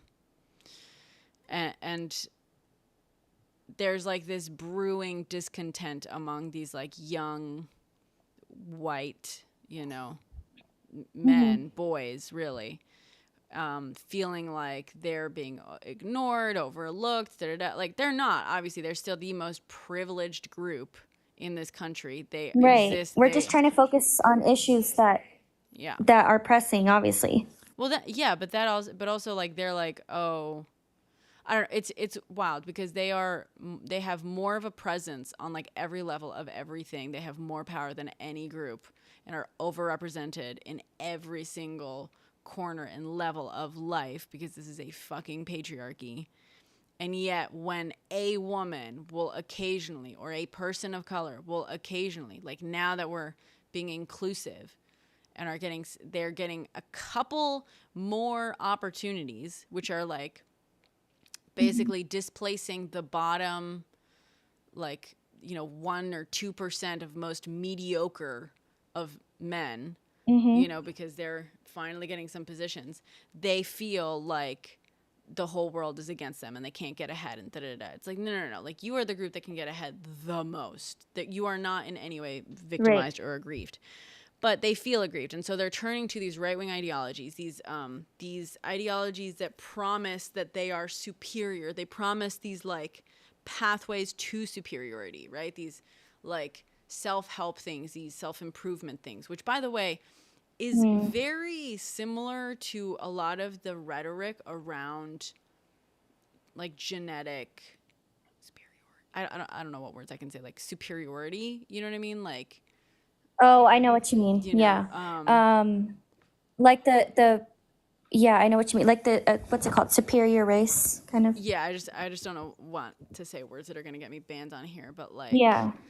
it's my birthday, enlightened.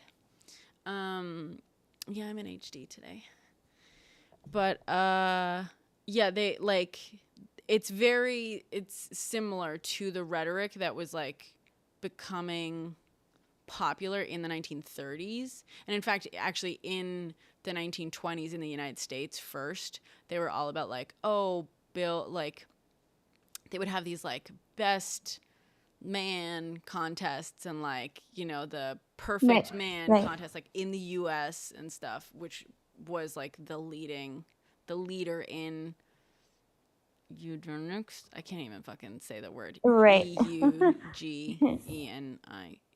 Yeah. Yeah.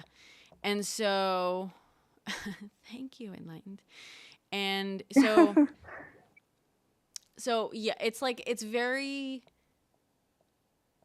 similar. It has very strong echoes of that. Very strong. Like a lot of the like language and the rhetoric around it of like of manhood superiority and like prime specimen of manhood and masculinity. Very similar. and you're feeding these young And you know men. what gets me is, yeah, I'm sorry, I don't mean to interrupt. No, go ahead. I'm just What gets me is that I see, myself as a woman, I see other women who, I don't know the right way to say it, but, misogyny exists within them in a way to where they will never admit this. You know what I mean? like They will put they'll other never women, admit misogyny, or like they'll never admit that this sort of thinking is causing these types of issues. I don't know how to say it. right, like this sort of thinking of like the self-help, the male self-help sort of thing Right, is like leading right. to yeah. Yeah. Because I think that makes sense because they don't want to let go of this one thing that is promising success to them, whatever that may mean, right? So yeah, it's hard for them to let Right. go of that because yeah, that's all they got, I guess, or it's the one sort of kind of bit of hope that they've carved up, or like this clear path for them to success, whatever that is. Yeah, exactly. Exactly. Yeah, and it's just it's very concerning to me. I don't know, I can't say the word. I don't know if I can. It's concerning to me the parallels between what we see in Donald Trump and what we see in past leaders that were FACIST. It's like the perfect pipeline, right? Like it's like you get involved with the far right. You then stem off from that. And it's like, I don't understand how people cannot see this. It is it's concerning that it's not more obvious to more people. It's concerning. Right. It's like that's you know what I mean? Like before, at the very least, it felt like, yeah, there was a lot of them, right? And it was scary and it was terrible and stuff. But now, if these election results are accurate, which we have no reason to think they're not, that's a lot of people that don't seem That's a lot of people that don't see the patterns there. And it's like we're the crazy ones for seeing them. Yeah. I can't grasp my head around that. Yeah, that's what's weirder about it. I think that's what's scarier about it. Like yes, the first time around 2016, but it felt like an eked out thing, and obviously like she won the popular vote, so it felt like, you know what I mean, like almost like a fluke. It was concerning. Obviously, it was terrifying. It was horrifying. It was like, what the fuck? And I mean, but even obviously we didn't know his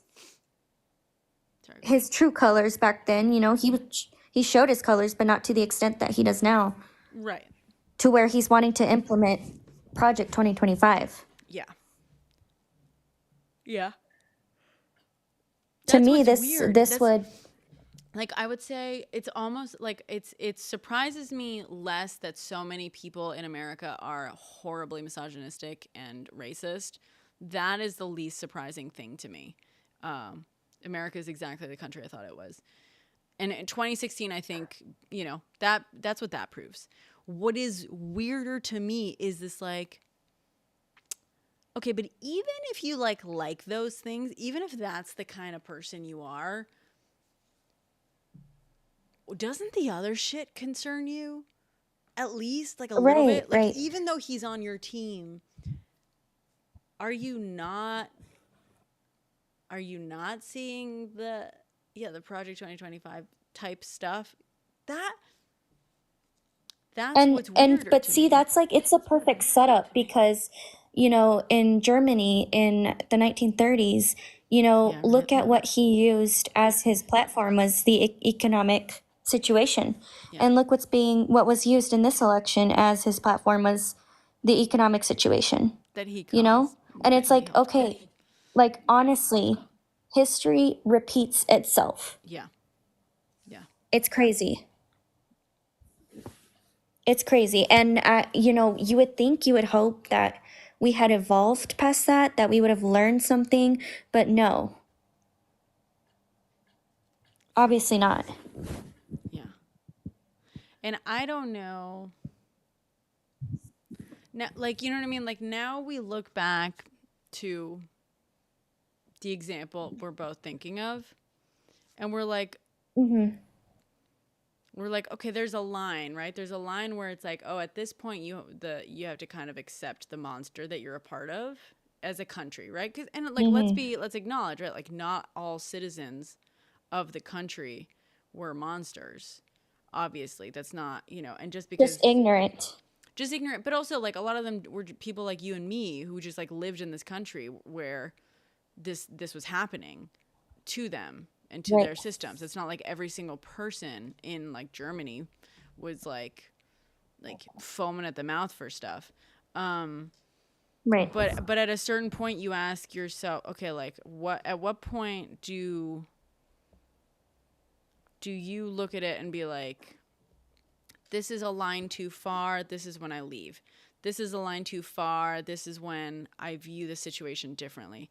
This is a line too far, and this is when I begin to fight back. You know what I mean? Like that's I the weird thing. When you look back in right. history, it's easy to I see these get like that. events and be like, "Oh, this is right. This is when it changed. This is when it turned from this into that." And this is when it turned from this into that. But the experience of it is Right. obviously more, it's like it feels When more you're like it's in slow actually in motion. it. Yeah. Yeah. Right. And then I heard someone saying, back in their time, people who were in opposition, they were thought of as the crazy ones, the ones that were taking it too far. And now us, that we're thinking this way again, they call us crazy. They call us, oh my gosh, that could never happen. Like, you know, and it's like, no, like we're just literally following this pattern. Yeah. And like it's basic pattern recognition. Yeah. It's scary how similar it is.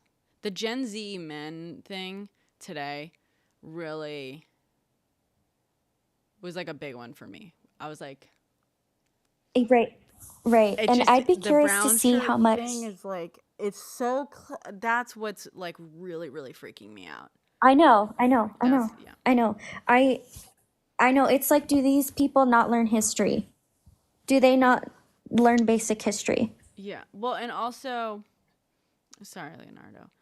Um it's also just like it breaks with a trend in a very concerning way in that like the way we have trended in this country and in most countries really for many decades is like each generation is like a little bit more uh progressive than the previous one. It makes sense, right?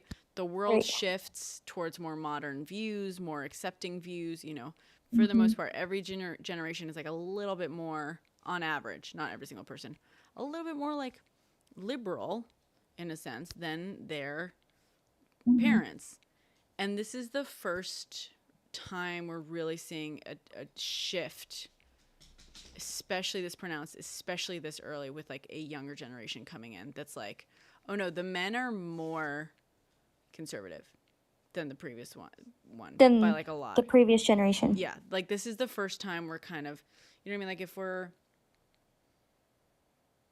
trying to think how you guys see it. Yeah. So Like if it's like a linear. timeline, yeah, and they're like boomers are super conservative, and then Gen X, and then millennials, and then Gen Z's kind of going back up. You know what I mean? And there's something weird, and obviously in this election specifically, Gen X was actually more conservative than boomers. But like in terms of like overall trends and behaviors, like boomers were kind of leading the charge on this dude, you know, 8 years ago. They were a big Right. part of his original win.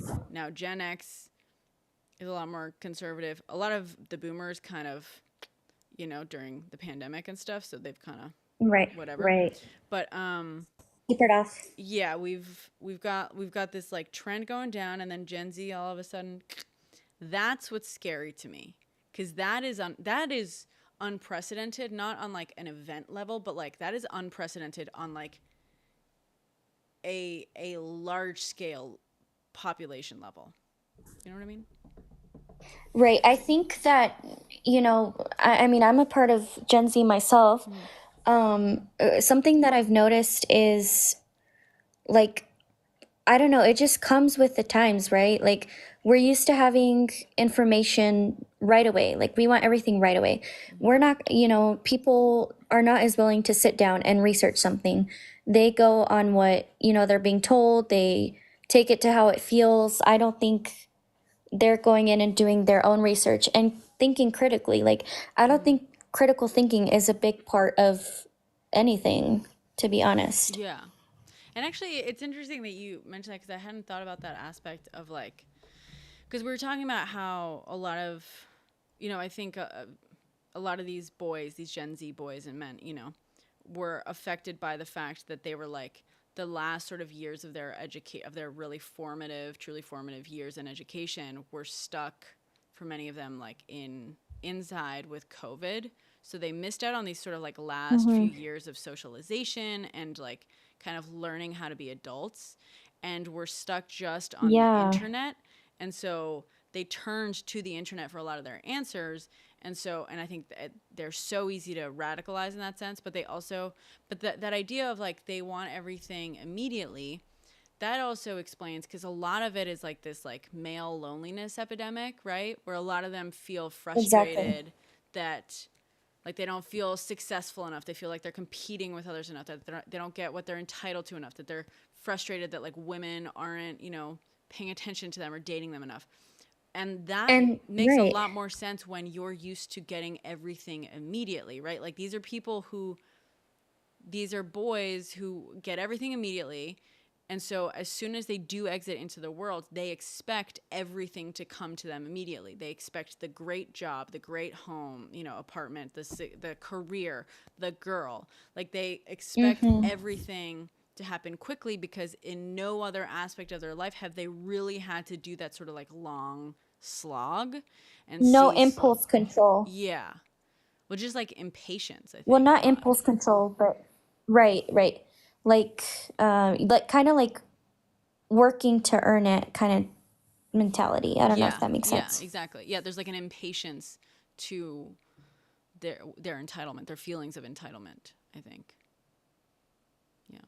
Right. And then I don't know how much, like, I don't want to offend anybody, but like, I wonder, like, I know a lot of people that I know have been influenced, like, to solely vote for one particular person based on, which it's completely illogical because it goes against everything they stand, but kind of the Christian nationalist aspect of things. And what's that? What do you mean? Like you've Does been. that make sense? Like they support a certain candidate just because he claims to be supportive of their views. Yes, of their religious. Yeah. Yes, which Yes, is wild exactly. because he doesn't reflect any of their actual views. Ah, Yeah, and yes. without saying too much, like it comes down to one particular issue, you know. Yes, yeah. AB. You know what I mean? And Yeah. yeah, but The issue of it, it, choice, it right? makes absolutely right. It makes no sense to me whatsoever. I don't understand how people can't detach themselves and look at the bigger picture instead of basically playing themselves. Right. Yeah. It's I don't very know. selfish. Very, very selfish. Right. Right. It has me frustrated. It has me like it's given me no hope on relying on the critical thinking of people. Yeah. That's a really scary part. The critical thinking, the true lack of I don't know. God. The And I fact mean, I also, understand we have differences in thought. yeah. Like I understand we have differences in thinking. Like, I see the world one way, you see the world another way, but this is like so far past that. It's like an issue of it's ethical. Well, It's and not beyond even just basic ethical, differences. but just like basic facts too. You know what I mean? Like Right. we have large swaths of people who seem completely incapable of verifying information in a reliable way. You know what I mean? Like I spent months up here debating people, and like the catchphrase, what ended up being the catchphrase was, "We fact check here," because so much time was dedicated to like trying to like fact checking these false narratives and verifying this information. And time and time again, people were like, you know, where it would be simple as like, okay, Google it. And people were like, Google? You use Google? It's like, Well, yeah. well, Like when you have their candidate that spews 70% of what he's saying is lies. yeah. Do you know what I mean? Yes. Yeah. When he says it as fact. But also it's like, it's odd in that I still haven't figured out what these people fucking mean when they're like, Google, you use Google? It's like, what do you fucking mean? Of Where else are you course. supposed to find things? Yeah, Google is a search engine. Google itself, they're like, you ask Google? It's like, no, I'm not asking Google anything. I am using Google to search a large amount of data. Right. Like, what do you mean? And so when people, it's like, how the fuck do you find information? And then of course, some of them say ChatGPT, and it's like, cool. Well, ChatGPT is generative, so it like lies literally something like 50% of the time. It goes so, off of what you are saying. Yeah, it's like, it's just wild that even a basic understanding of what Googling is seems to be completely gone from like a huge amount of the population, that where they're like, that's what you Google? Ha ha ha. Yeah, I fucking Google. What the fuck do you, what? I don't know. It's very... Just supposed to run with it. It's crazy because I've spent a lot of time on lives, you know, where people debate, and it's like, I try to come and see their point of view. I try to understand, right? Like, why are they thinking this way? And whichever way they try to twist it, I can't understand it. I don't get it. Yeah. It doesn't make sense to me. People want to be aggrieved.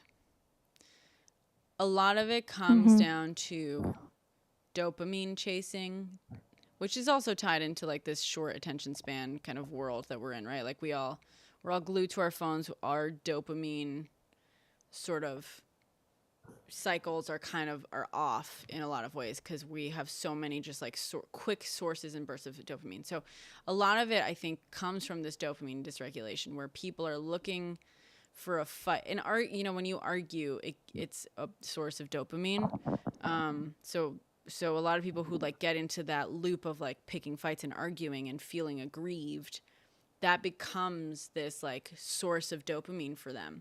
So now you have a bunch of people who like their main source of dopamine is getting to be angry, getting to feel aggrieved by someone, which sounds, it is negative, but it still gives a level of dopamine that these people are subsisting of. So they're looking for reasons to be aggrieved, to be angry, to have this like source of dopamine, to be like, I have to be upset with you. I have to be upset with you, you know. And that's why I think you end up having these people who are trying to like blame each other, blame others, start fights, start whatever. And like, I don't know. Yeah, I get that. Yeah, but thank you so much for having me on here. And yeah, I really enjoy listening to you. And it helps me a lot, you know, learn a lot. I've been guilty in the past of not myself researching things and just listening to whatever is out there. But I'm trying to do more of my research. Like this whole election has really jolted me into like, I need to be staying, you know, on topic with everything, current on everything, and understanding things, like actually putting in the effort. Yeah. And definitely talk to people around you as well. If I can give any advice, I mean, obviously keep yourself safe. Obviously that's the priority no matter what. Do not provoke anyone who's dangerous when provoked. But in my experience, you know, like we talk on here a lot, we hear Mega out. Like in my experience, the best thing, it doesn't always work, and I don't always have the patience for it. It's like let them tire themselves out a little bit. And once they kind of run out of steam, try not to let it provoke you. Start asking questions, right? Like start investigating, start poking and prodding at what they said. And like don't ever expect someone to change their mind in front of you. the best thing you can do is ask them questions that they're going to like take home with them. And then one day, maybe when they're just like, when their mind is wandering, that they might ask themselves, they might ask Come back to it. themselves, at a later date and be like, huh. But like, I think that I feel like is the best way. We gotta keep talking to each other, man. We gotta like keep.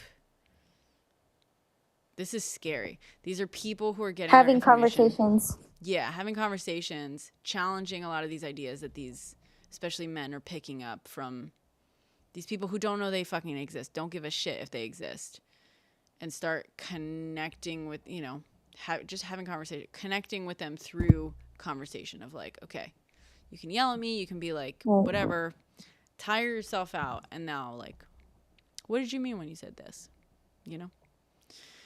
Right. I don't know. And actually, I was going to ask, so you're very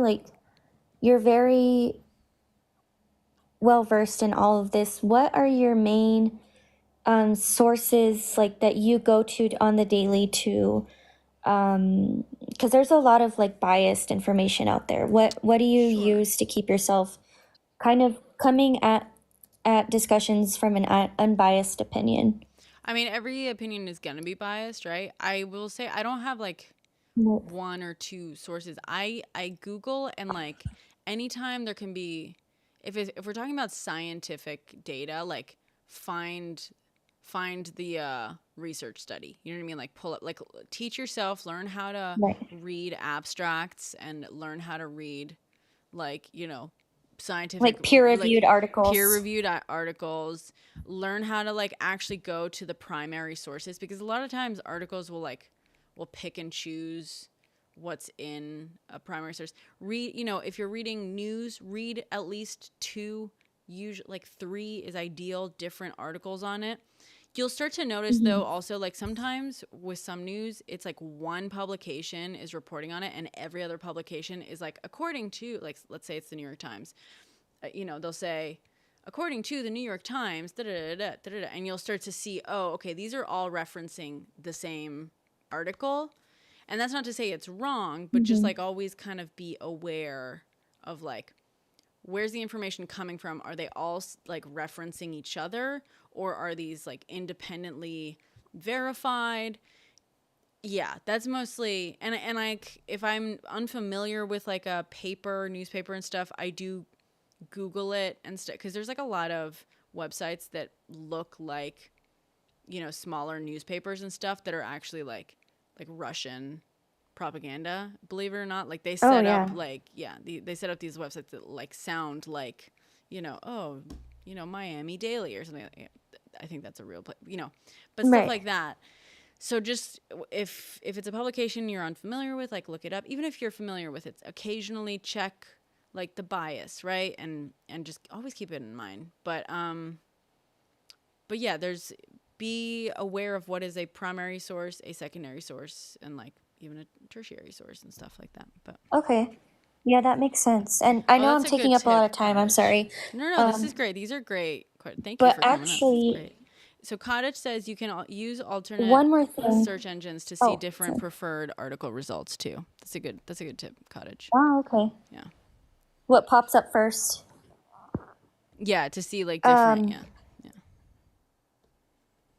One more thing that I was going to actually mention is they're coming out, like I've seen a lot of people coming out with the banned book lists that they're putting out there. And what is crazy to me is that so many of those are books that allow you to use thinking that challenges like the mainstream. And I think to it now, and if I hadn't read some of these books, like for example, what is it, 1948? What is it, 1948? 1984.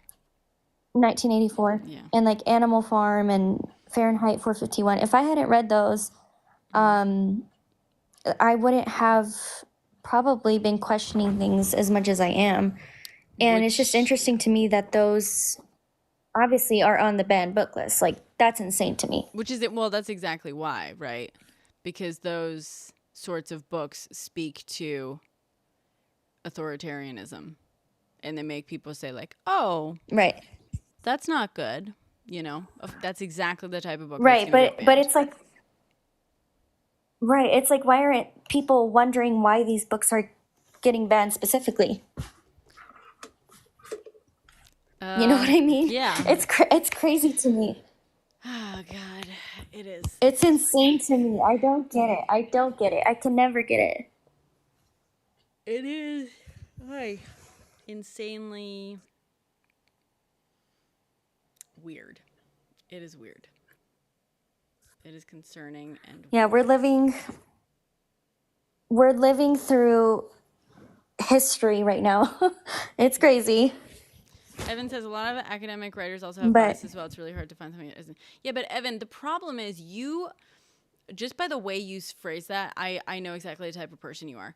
You are talking as though like you want to find one source that gives you all the answers. That's not how that works. You should find multiple sources if you can, or at least find peer-reviewed stuff and like be able to look at like where the funding comes from for peer-reviewed research. Sure, but like don't find one source and be like, well, the problem is this academic is probably biased because he's saying something that like, no, if there's like multiple sources.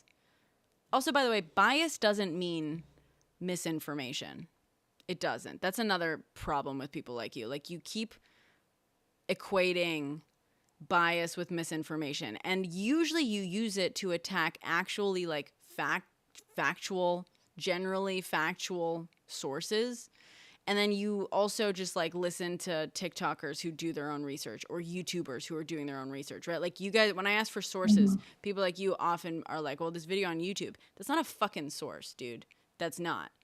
Like a YouTuber, not a source. I'm not a source. I mean, I'm a tertiary source at best. At best. But like you should be able to pull up the articles, and then for most articles, depending on what they're reporting on, you should be able to pull up a lot of primary documents. If they're reporting on a law, you should be able to pull up the actual law that is written. Very simple. And so when people, by the way, tell you, oh, they're trying to ban this, you're trying to ban that, and this law does this law does that, like you should actually pull up those laws because you're being lied to a lot and you're just fucking believing it. You're just taking it hook, line, and sinker. right. Yeah, you have read everything then it can just get confusing. Then it can just be opinions. No, Evan. This is how I know that you don't do much actual research. Like, it's not... No one's saying you have to read everything, but, like, actually, like academics... How about this? You find me an academic source that is very clearly biased. That is biased so heavily. It is basically misinformation, and then we can talk about it and we can analyze that source, okay?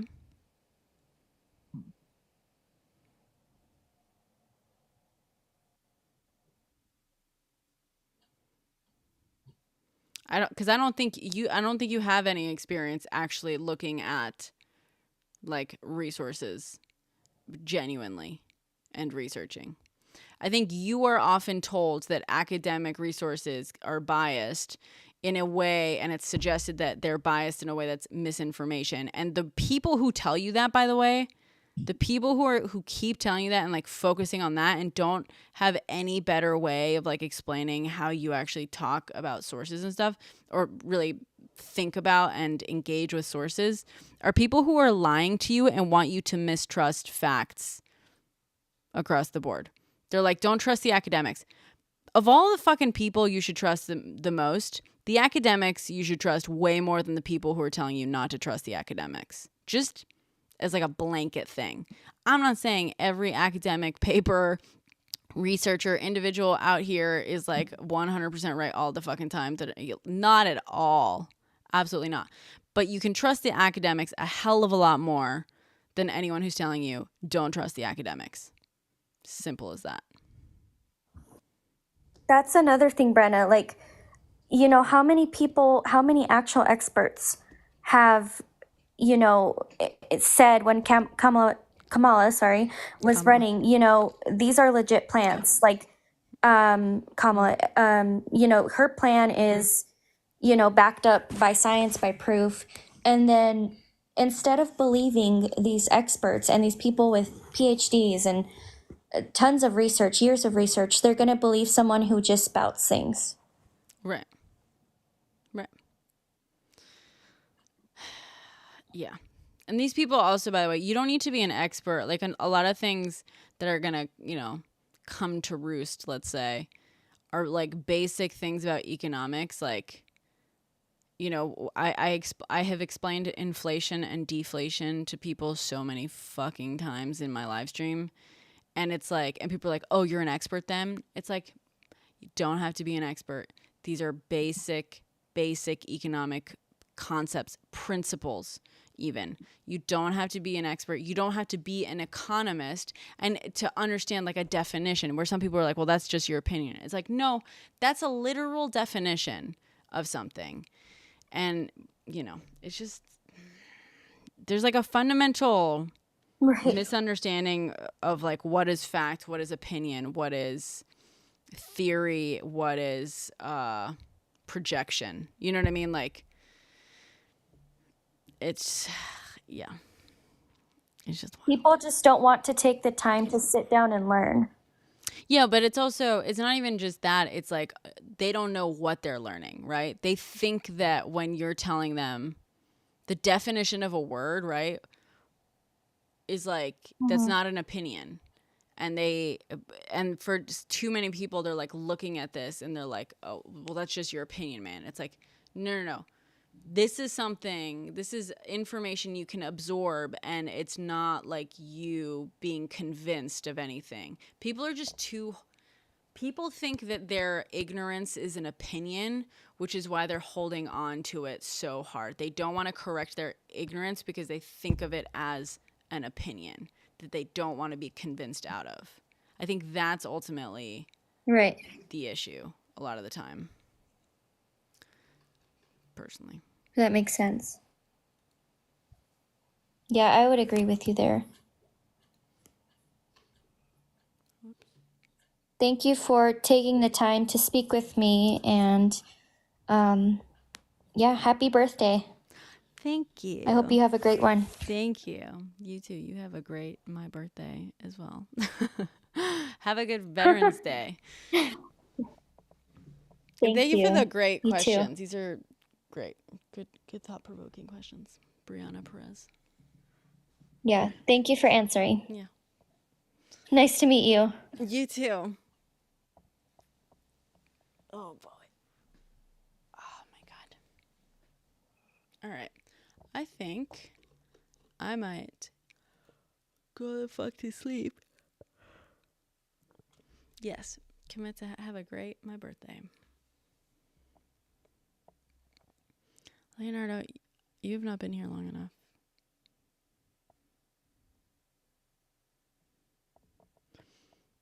When I see you in here a few times, Leonardo, maybe.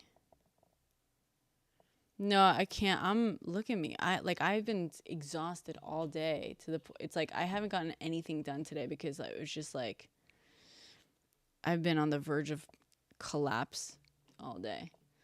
I gotta wake up. I gotta sleep and I gotta wake up and I gotta film this Nixon tapes video thing. I think I'm gonna film it like this, and it's gonna go on both TikTok and YouTube. But I'm gonna film it with this camera. It's gonna be a test. It's gonna be a pilot. Maybe, Leonardo. Oh, thank you, Devante. Me too, Cottage. The problem is that TikTok really likes the iPhone look, so it's gonna be a little bit of a test, unfortunately. Like literally, I was just having this conversation with someone who works in film. We were talking about like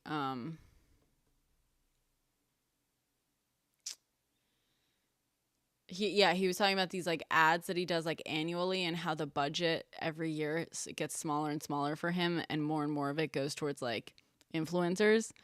And he was like, it's fucking crazy. Like this last time, you know, it used to be like a multi-week thing, and this time it was like 3 days or something. He was like, and this last time, like these 3 influencers showed up for like 3 hours on, you know, one day. And, you know, they did the thing, the photos, and then they pulled out their iPhones to like film a little thing. And I was like, hey, why don't we like flip the camera on its side so you can get like the actually like good cinematic quality? And they're like, no. Like the point is the iPhone look. And, you know, and he's like, they did that. They each got paid $100,000 for showing up for 3 hours for the day. And that was it. And he was like, it's the fucking iPhone look. It's crazy. They don't even want the cinema camera, you know. Anyway, just an iPhone version of the mirrorless DSLR work. Yeah. So anyway, long story short, that's my roundabout way of saying like, it looks great. It looks great. I agree for some things, but TikTok might not respond to it. So we'll see. We'll see. The goal is to do another like history in under 10 video about the Nixon tapes.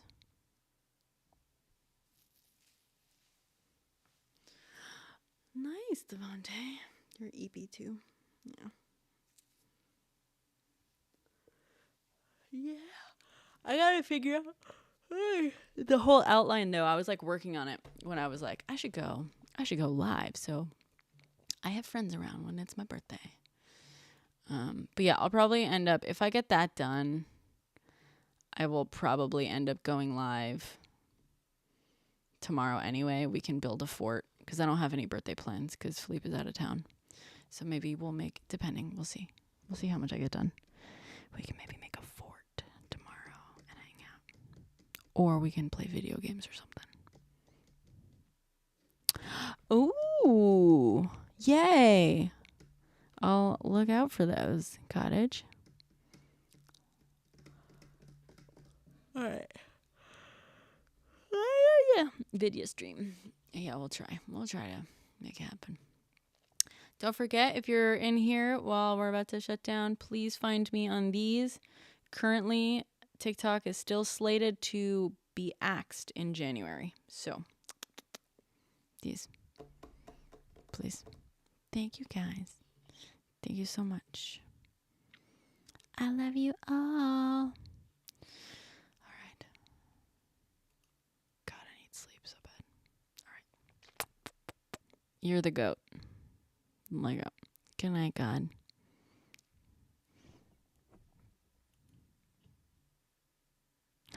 Thank you, Sarah Diesel. Thank you for the roses. Oh, well, now I can't stop the live. Thank you, Sarah Diesel. Thank you so much. Acidine, thank you for the roses as well earlier. Thank you, God. Stop, guys. Stop. Thank you. Stop.